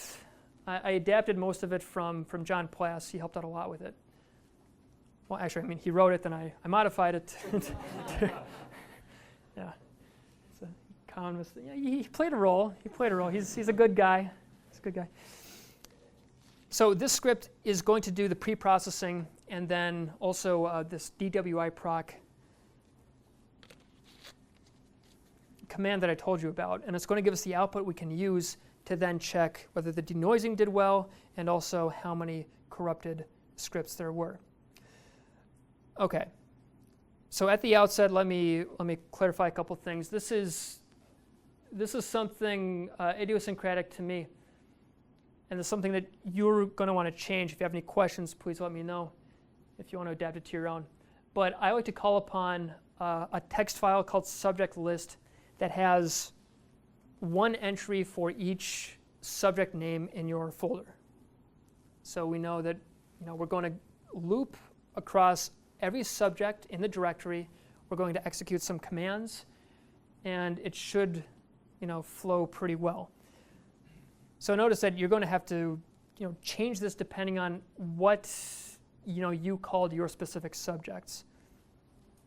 Okay, so if they all began with something like DW and then a bunch of numbers after that, you would replace this with DW. Okay, there's some grep syntax in there. I don't want to get too much into it. Or if you wanted to, you could simply just create your own subject list.txt, enter it all manually, and this one will ignore that because the file will exist. So you don't want to mess too much with all these different grep commands. Just create your own subject list and one entry per subject, what they're called. Now the meat of this, and this is by far the longest script I'll be talking about, so it's maybe 80 lines. It's not too much though.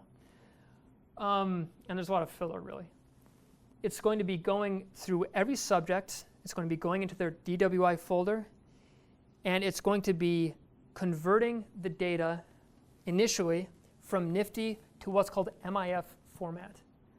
This is read by MRiCroGL because we're using a couple MRiCroGL commands for the first stages of pre-processing.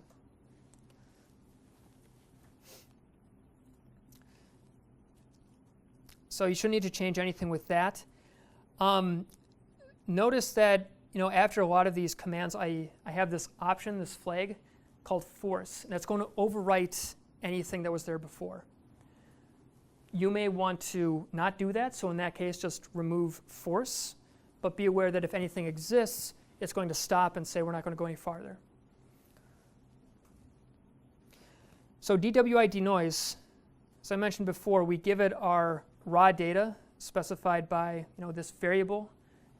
Okay, so anytime that I have $, then in brackets subject or braces, that's going to expand to what the subject name is. Right?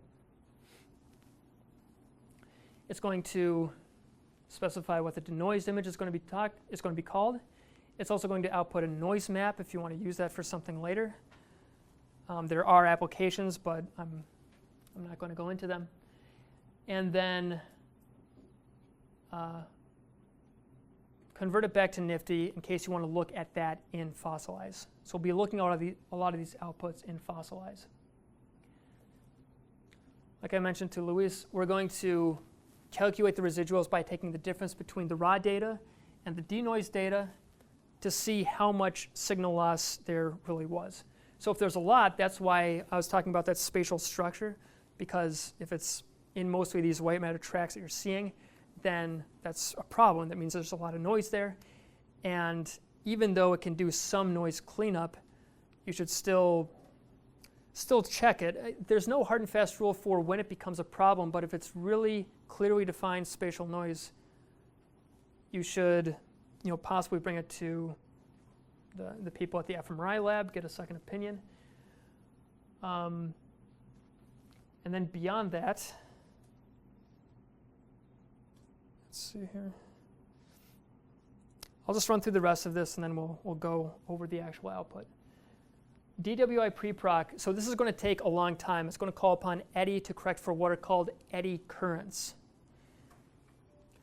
So just as motion during an fMRI scan is bad enough, and we have motion during diffusion-weighted scans as well. People can move and disrupt the entire image. But these eddy currents are something that are more specific to diffusion-weighted imaging, because we have these gradients on for relatively long time compared to the gradients with the fMRI data. You can get these things called eddy currents, which are basically like disruptions in the magnetic field.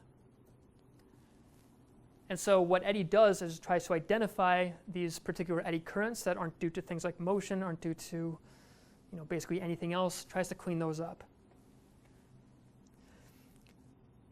Now, a couple other things you may want to be familiar with. RPE, reverse phase encoding. So if you have a second B0 image, you can apply that with DWI preproc. I don't have one, so I'm not going to. And then this phase encoding direction is going to be, this is a code for anterior to posterior. So again, you need to be familiar with exactly how you're acquiring these. Don't just take this and assume that it's going to be correct, because it may not be for your particular data set. I believe that most images are acquired anterior to posterior for their phase encoding direction, not for the slice acquisition. But you can find out which code corresponds to what encoding direction in the help. Yeah. Do you have the derivative files listed that we can go back and check which stage we are, just to see, the diagnose? Yeah, we'll be covering that in a second. Yeah. Okay. Last couple of things I'm going to talk about is what this entire block of code is doing is simply calculating the number of corrupted slices. It's going to both output that to your command line. You're going to be able to see that. And it will also output that into this file called %outlierstxt. Okay. So basically, you just check this. And if it has a number 10 or greater, or a number around 10, then you may need to remove, that subject may not be recoverable based on these diagnostics. We convert it back, we skull strip it, and then we fit the tensors using DTI fit. Okay?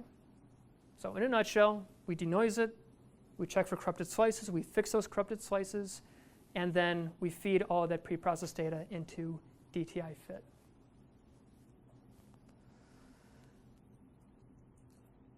Okay, so this is the moment of truth for me. There's probably going to be a lot of groans like, oh my God, it didn't work. But we'll see. It worked on a couple different machines, so I'm hoping that it works now.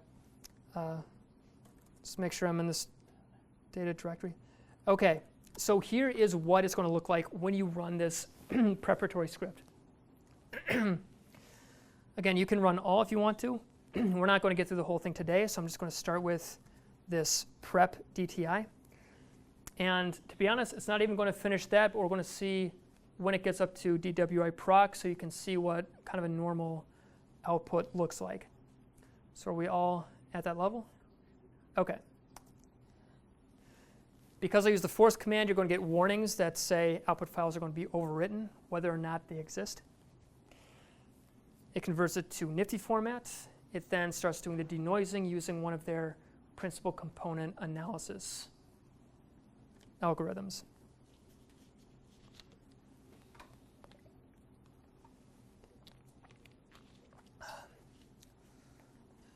This may take a minute or two.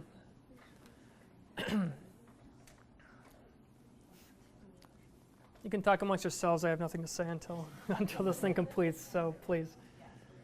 But I'll shout at you and yeah. So if you want to parallelize this, you have to do it manually? Probably. Like if you're just using the parallel command? Yeah.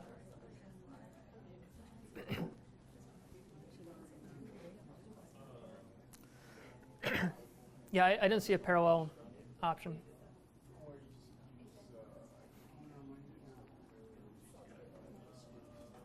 I was wondering, when it's checking for the bad slices, Yeah. but one thing we found is sometimes like a space artifact where it's just like, will it like catch that as well and mark that as bad? I'm not sure. I mean, Or it's just like there's just no yeah. Well, if it's a case-based problem, it should affect probably all the slices, right?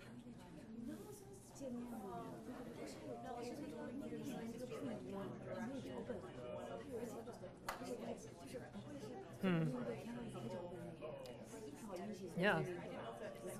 I don't know. I mean, they bill it as really just correcting for motion, primarily. But it may. I'm not sure. Can't say. All right, everyone. Eyes up, eyes up. So finish all the denoising. And now it's moving on to the DWI preproc part of it. So you may see this thing if you're running it on your own machine. This is normal. This is fine. There is Eddy, and then there's Eddy CUDA. And CUDA is going to be trying to call upon this GPU to enable these more advanced options for Eddy. Now, if it doesn't have that, then it defaults to the regular Eddy command. And again, that is OK. It has not failed. But this entire step does take quite a long time. I'm mainly just using this to show you, what a successful execution of this script looks like, at least starting. So any of these warnings about overwriting things, don't worry about it unless you really don't want to overwrite something. And also this Eddy CUDA command on most machines is going to pop up. Again, don't worry about that. But everything else looks pretty good. And because this takes so long, hold down Control and hit C, and then keep hitting it until we exit out of it. Not very graceful. But I just want to show you how that starts to look in case you start to use it on your own and you want to just eyeball it, make sure everything is doing fine so far. OK, so given all of that, we are now going to go up one directory, and we're going to go into the process directory as though you had run everything successfully and it had done all the eddy correction and it had done all the denoising.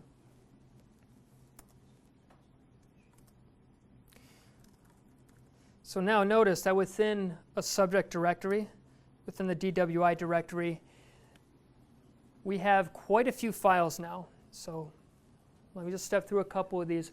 We're going to first look at and fossilize the residual images, which I called res.nii. So you type fossilize, you type res.nii.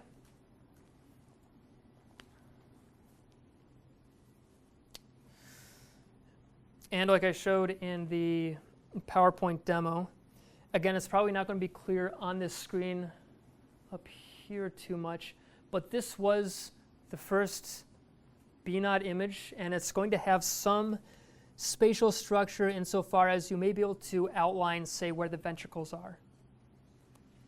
Okay, and again, that for the first image is fine. Don't worry about that. But when you start to look at any of the other images, okay, you may see some faint outlines around the edges. That's not that big of a deal. I'm really looking for more if there's anything internally that you could see as like kind of identifiable internal structures of the brain. That would be more of a problem. So what does a problem look like? I don't have a sample right here, but suffice it to say, like if you could for sure, like if you could give this to a naive person who had never done any kind of imaging before and say, what is that? If they said it's a brain, then, that's probably a clue that the denoising for that particular volume, at least, may have quite a bit of noise, and it could be adversely affecting your signal. Now, it's it's a question, what do you do if, say, there's only like one volume that really had a problem? Let's see. I don't want to recommend anything right now. I don't want to recommend, like, say, surgically taking it out and then running it with the rest of it, because it could be a problem if you're trying to analyze that than with everything else. So for now, just tag it, identify volumes that possibly could be a problem. Okay, and again, if you want to work through these all very quickly, just turn on movie mode. If anything pops out, like it should in right now, those would be pretty clearly identifiable. You could go back and focus on those and label which ones were a problem. Okay, so that's checking the denoising, residuals. Within this DWI preproc directory, this was output during the DWI preproc command. And I saved it because it has information about how many slices it needed to recover.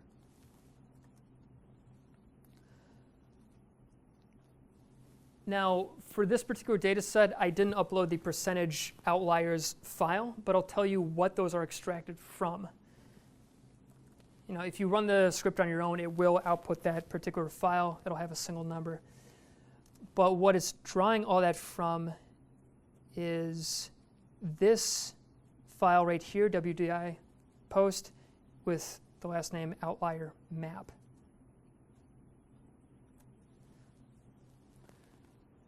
So you can open that up in a text editor, or you can just concatenate it. And within that, so each of these rows is going to be a slice. There's a little bit of spillover, but this is a slice. These two rows are a slice. These two rows are a slice. And notice most of them are zeros, meaning it's OK. That particular slice is fine. Here is one particular slice in a particular volume that it had to correct for. And the script that I gave you is going to add up all of these, all of the ones that I can find in here. It's an interesting visual search, right? Okay, here's one particular volume that had quite a few slices that we needed to replace. Again, is that a problem for that volume? I haven't seen any threshold for when you should start to worry about it. From this, it's Anderson 2016, the ones who implemented this, they said 10% slices total across all the volumes. Then it's a problem. I mean, I'm still not totally comfortable if one of these was totally blacked out with ones. What would you do with that? I can't say for now, but just know that this is how you can look at it, and also you'll get a summary output into this file I was talking about, percentage outliers. Okay.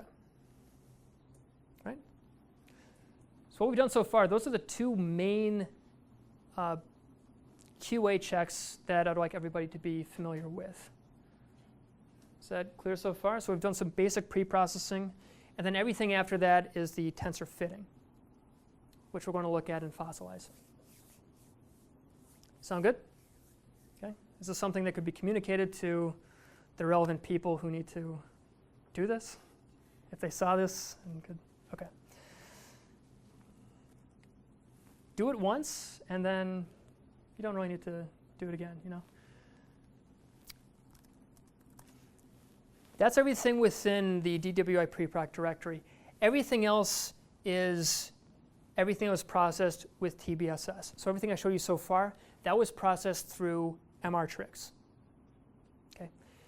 Everything beyond that, this is all the DTI information. So what we have here, again, some of these should be immediately recognizable, like DTI FA. That's the fractional anisotropy map. These L's are the eigenvalues. These are the eigenvectors, again, in the principal, in the second and third directions.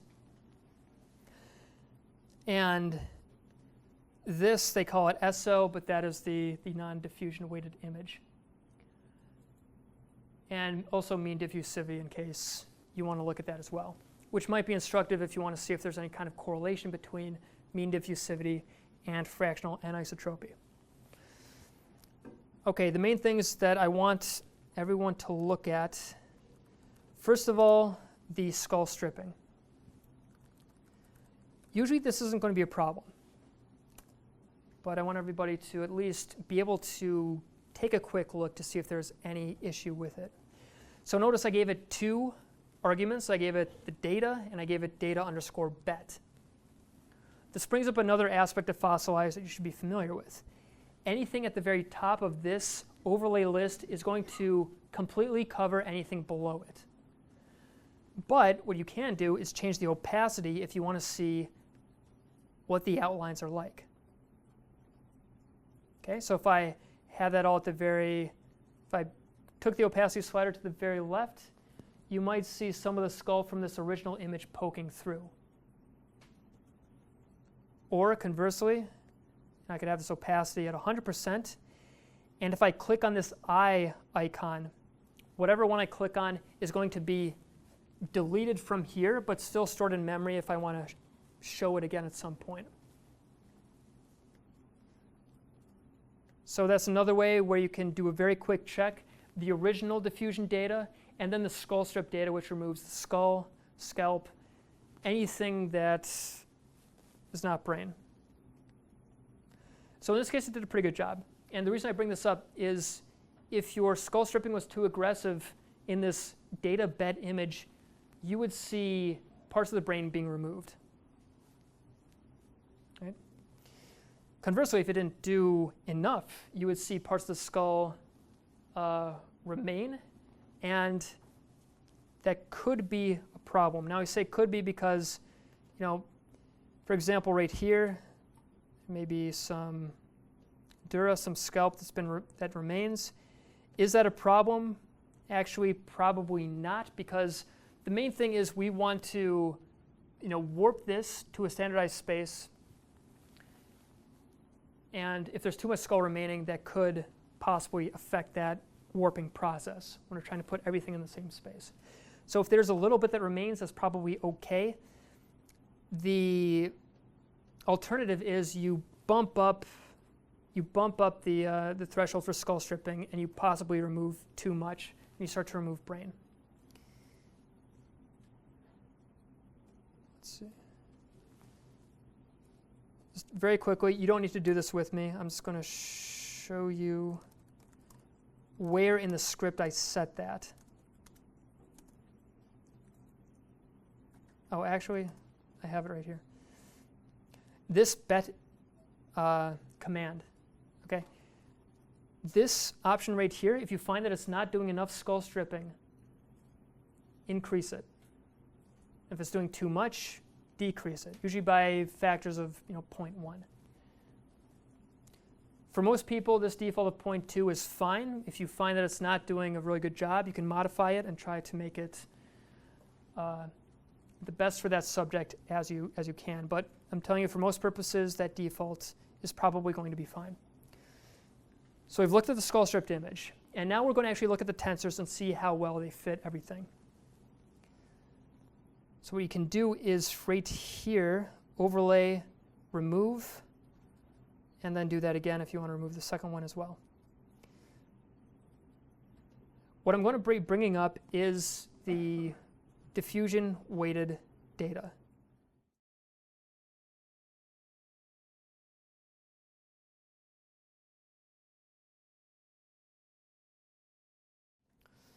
Okay, in the last few files we're going to look at to make sure that everything was warped correctly to a standardized space. Everything gets warped to MNI space, just like it does with fMRI data.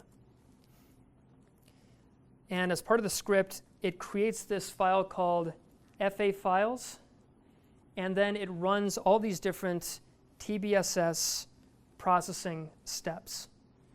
Okay. Let me briefly run over this script.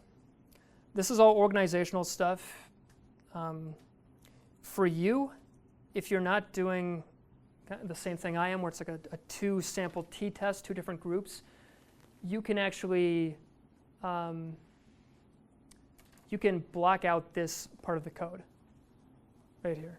So I'll just highlight that. For me, this is mainly just organizing so that I have all my old subjects, all my young subjects in this particular directory. But once everything is there, you have these TBSS scripts. And they all do slightly different things. One of them simply puts all your FA images into a single directory so that everything can be analyzed. These two right here, 2 and 3, they're going to register just like you do with fMRI data, all the DTI images to each other and then to a template image, standardized space. And this last one is going to do a little bit of masking before you actually run statistics to see where fractional anisotropy is different between different groups. Okay, so that's already been run. And we're in this FA files directory. And you have these 3 folders right here. Rig data is where all of your raw data has been stored. So it's taken everything that goes into your model and it just creates a copy so that it's all organized in one spot. In the FA directory, this has all the FA images, and it also has, if I'm correctly, it has each one of your data sets that's been warped to target. So each one of these nifty images is the FA image that's been warped to standardized space. So you can take a look through all of those, or there's an alternative which may save you a lot of time, which is instead of looking at each individual FA transformation, go into the stats directory where everything has already been warped to a standardized space, and we are going to be looking at a concatenated image of all the FA images that have been warped to standardized space. Then we can look at them in fsleyes and look through them rapidly to see if there's been any misalignment for any of the subjects. This is all in, so there's all FA, and then it also does this skeletonized step where it basically tries to mask everything by the white matter skeleton. Right? So the FA images, we have both gray matter, white matter, but the skeletonized tries to restrict it to mostly white matter.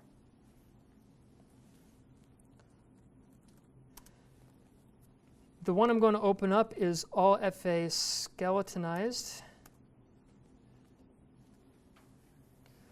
So first what you'll notice, this is a concatenated data set, and it has as many volumes as there are subjects in your data set. Right?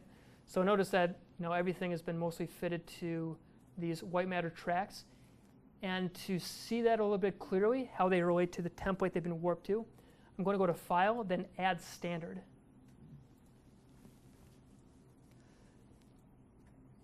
It takes me to the standard directory in FSL.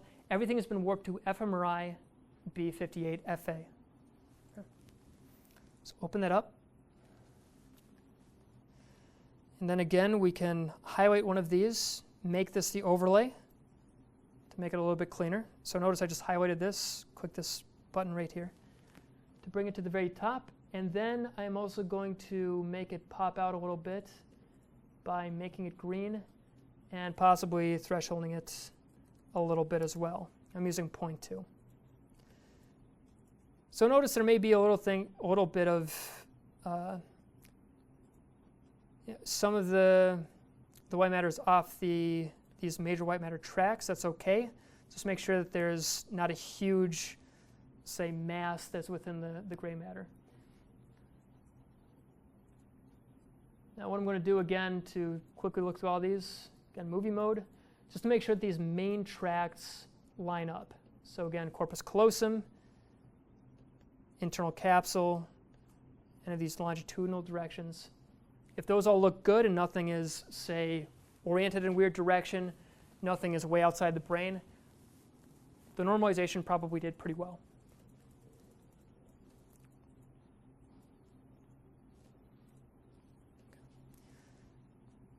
So we have that, everything is fine with that. The last thing we're going to look at is the actual statistics. And I'll give you also a brief overview of how the statistics were, how the model was set up, in case you need to modify that for your own study. So I'm going to remove that one, and I'm going to add from File. Go back to where I was before. Downloads processed. Everything's in stats. Should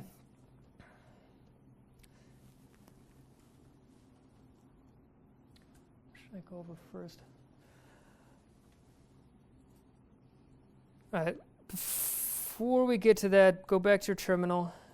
Either open up a new terminal or press Control and Z to release it, and then press BG so that fsleyes is still running in the background. We can still use it, but we're free to go around and use other things as well.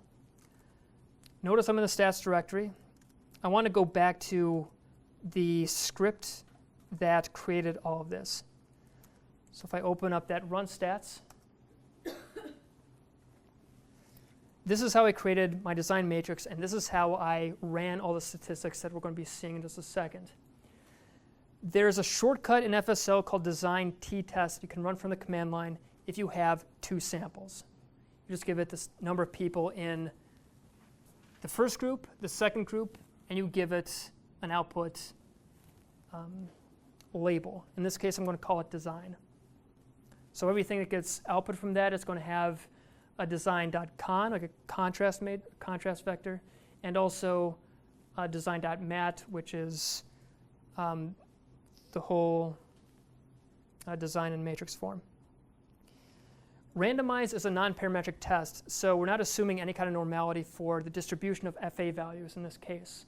We're simply, at each voxel, or randomly swapping whether, say, person 1 in group A, person 10 in group B, if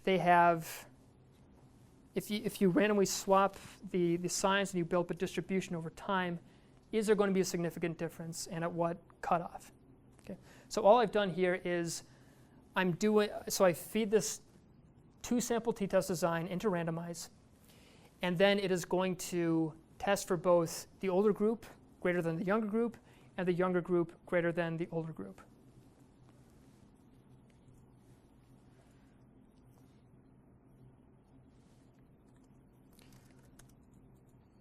So going back into the stats directory of FA files, so we have a few things here. We have tstat1, tstat2, and the way this is set up is, it takes the first 5 people of group 1, which in this case was the old group, and then the second 5 people, which was group 2 or the young group, and the contrast I gave it was to take old minus young for tstat1 and young minus old for tstat2. Everything that I just showed you, it creates this design.con, and if you open that up, design.con, you would see that, so this is the matrix for the first tstat, this is the matrix for the second tstat. So if the first column is old, second column is young, it's old minus young, and then young minus old. Okay? So it gives you the tstat, but it also gives you the corrected tstats as well. So correcting for multiple comparisons and randomize. And the thing to know about these, so these are probably more useful to look at because you know that they're going to be corrected, but it's also going to be a 1 minus p-value. So kind of weird, but we'll look at that and fossilize. So load up this core p tstat2, and then to threshold it, I'm going to give it a minimum of 0.95. So in other words, 1 minus 0.95 is p less than 0.05. And so anything that passes this threshold is going to be significant at the p less than 0.05 alpha level. Again, to make it pop a little bit, I'm going to have this the red-yellow map. And then any of these voxels that I see as a result of that is going to be where the fractional anisotropy for young people is greater than for old people. Make sense? So really that's all there is to it in terms of just doing a very simple 2-sample t-test. For other designs, again, I would recommend you can look through there's a document on the FSL website showing all the different kind of permutations you might come across, or you could just ask me if you want to adapt it to your particular study. But this is just kind of proof of concept that we've done all this pre-processing. We only have 5 people in each group, but we're still getting a significant difference where we think we should see it. As in, like, we should see it for the young people versus the old. And if you looked at the flip side, if you looked at that first t-stat, you probably shouldn't see much of anything. Like, where's fractional anisotropy? In other words, greater for old as compared to young.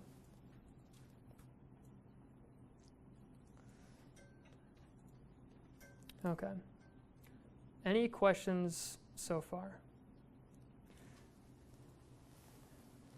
Okay.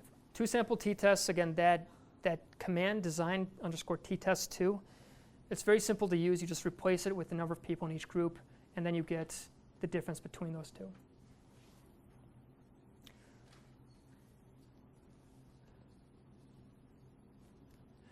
So the very last thing before we then open it up to anybody who needs help with their particular data is showing you the atlas.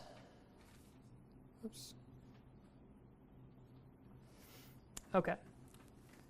So just like with fMRI data, we have our cortical atlas, subcortical atlas. If we want to do a specific ROI analysis on a particular region, we could bring up that atlas. We can do the same thing for white matter as well. If you go to Settings, Ortho View 1, and then Atlas Panel, this is going to bring up a couple of the default atlases available with FSL.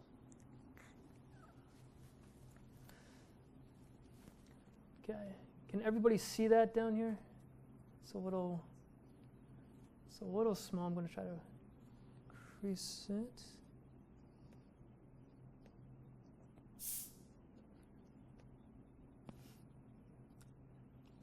Okay, so these ones get loaded by default. We're not interested in the cortical, subcortical structures. One of the atlases you're probably going to be interested in is this JHU white matter tractography atlas. So if we load that one, in this window over here, it is going to show you the probability. It's a probability map of which structure belongs to that particular voxel underneath your crosshair. If you click on Show Hide, it's showing that 50% of that is probably, it's a 50% probability we're in the forceps minor. This will show you that entire region, right? If you want to then save this out for an ROI analysis, what you would do is click on this disk icon. You can call that whatever you want. I'll just call this forceps minor, save it out, and then that will now be a file within that directory you could use for an ROI analysis. Okay. And about the time where I was going to start to turn it over, so the actual process of ROI analysis, does anybody want to go into that? Or like to actually extract the FA values? Yes. Okay. All right. Let's do that then.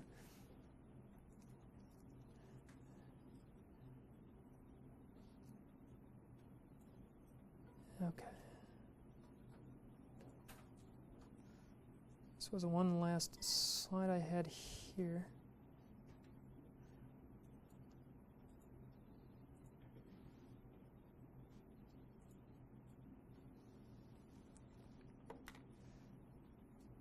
Okay, I'm going to skip ahead because we already okay,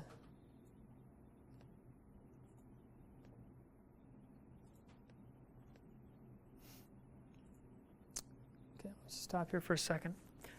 I recorded this just to make sure that there weren't any slip-ups with this.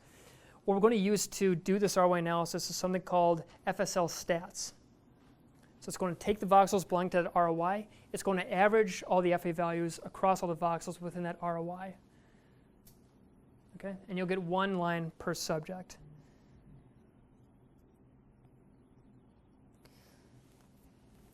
The mask we just output, that's going to be the argument after that K flag. And we're also going to output, we're going to use this flag to only output the mean for the non-zero voxels. So in other words, only things that were within that particular mask.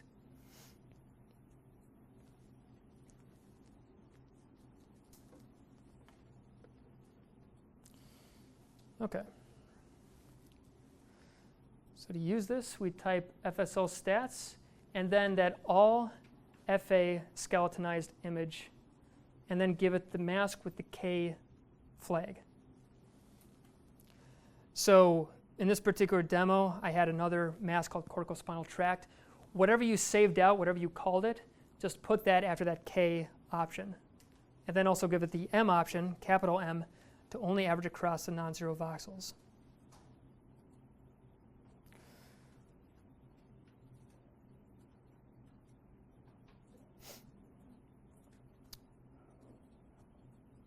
Okay. And the last thing, obviously, is the very beginning. Include this .t flag to specify that it's a time series, like it's a concatenated 4-dimensional image. Each volume represents a different FA map for a different subject. So as a result of all this, so that first thing that I showed you is going to give the average across all of them. The second one is going to give the average across all the voxels in that map per subject. And you're going to have to remember how these things were defined. It's just me putting it into R. So you'd have to remember which of these numbers correspond to which subject. So the way that we concatenated it in this case, we had the first 5 old subjects, and then the second 5 were all young subjects. So if I wanted to do an ROI analysis, a t-test between the two, within that ROI, I would take these first 5 and then these second 5 and run a t-test between the two. You can copy paste them into whatever you want. Here I copy pasted them into R, and then you just do a t-test between that. Now these ROIs you get from the analyses, they're pretty large. So in that case, you may be averaging across just a lot of voxels that just aren't significant. In that case, you may want to use, say, you could create a sphere around, say, a peak coordinate from another study, something like that. Just to give you a sense that these masks that you create from the atlas, they're going to be very, very large. So if you don't see any significant results from that, that's probably why that is. Unless it happens to be a region where, you have a very good reason to assume that across the entire tract, it should be totally different between the two groups.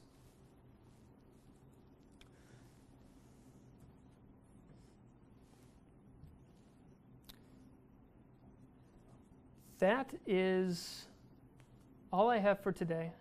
That's to recap. We talked about DWI acquisition, a couple of different QA checks you can do. So again, looking at the residuals from denoising.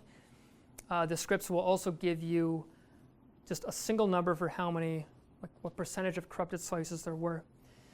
And then we looked at the normalization, and we also looked at the results as well and did a very brief ROI analysis. Okay. Any questions? Okay. Well, we have 30 minutes remaining, so if there's anybody who wanted to start right now, try to adapt any of these things to their particular data set. I really didn't bet on this many people coming, so we may not get to everybody, obviously. But again, feel free to reach out, get in touch with me, and I'm more than happy to help you get started with this. So good luck, everybody. I hope that this was useful. Hope it just gives you something to start with, if nothing else, because there's a lot of WI data out there, and it needs to get analyzed. Okay, thank you. Thank you.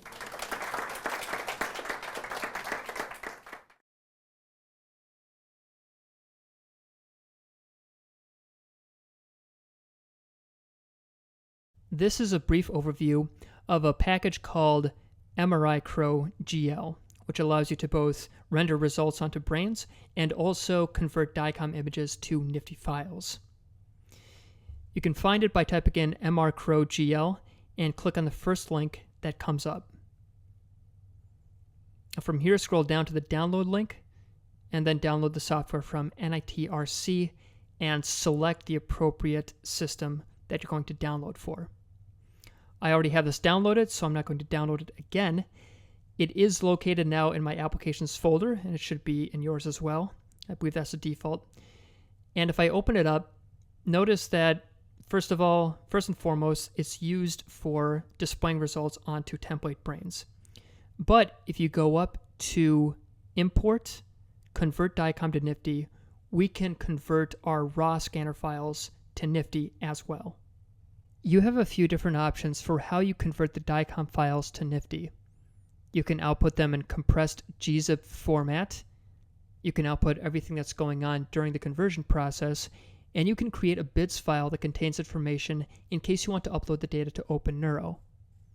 Lastly, you can label the output using special formatting symbols, and you can see the different options by hovering over the output name file. For example, we can use the percentage sign, then a P to output the protocol name, and then a percentage sign and an S to output the series number. If you want to use a command line version of this GUI, the command is output here. In other words, you can get the same result by copying and pasting this command into a terminal. However, if you want to execute this through the GUI, go to the MRIcroGL menu, select DICOM to Nifty, and then navigate to the directory containing your DICOM images. In this case, I have everything in DICOM example, and then I just click on Open. The conversion process is very quick, and once it's done, you can go and look at those processed images to see what they look like. This image down here contains the diffusion weighted data, and the bval and bvec files are clearly labeled. Lastly, if you check the bids option, you get a JSON object. Now this ADC file is an extra one that has one extra volume at the very end of the time series, which I believe is an average of all the other diffusion-weighted images that came before it. In any case, I would disregard it because only this volume has the same number of entries and volumes as the two vials right here. If you want to run MRIcroGL from the command line, you can go to Applications, MRIcroGL, and use the command DICOM2NIIX. Now instead of going to that directory, it's much easier to set your path to point to where that command is located so that you can execute it from anywhere in the terminal. You can see the options for it from the command line by typing DICOM2NIIX, and it has the same options that we saw in the graphical user interface. Also note that a version of DICOM2NIIX, which basically does the same thing, comes with the AFNI binaries. In this case, it's called DICOM2NIIX_AFNI. At that point, you can script it to convert multiple subjects.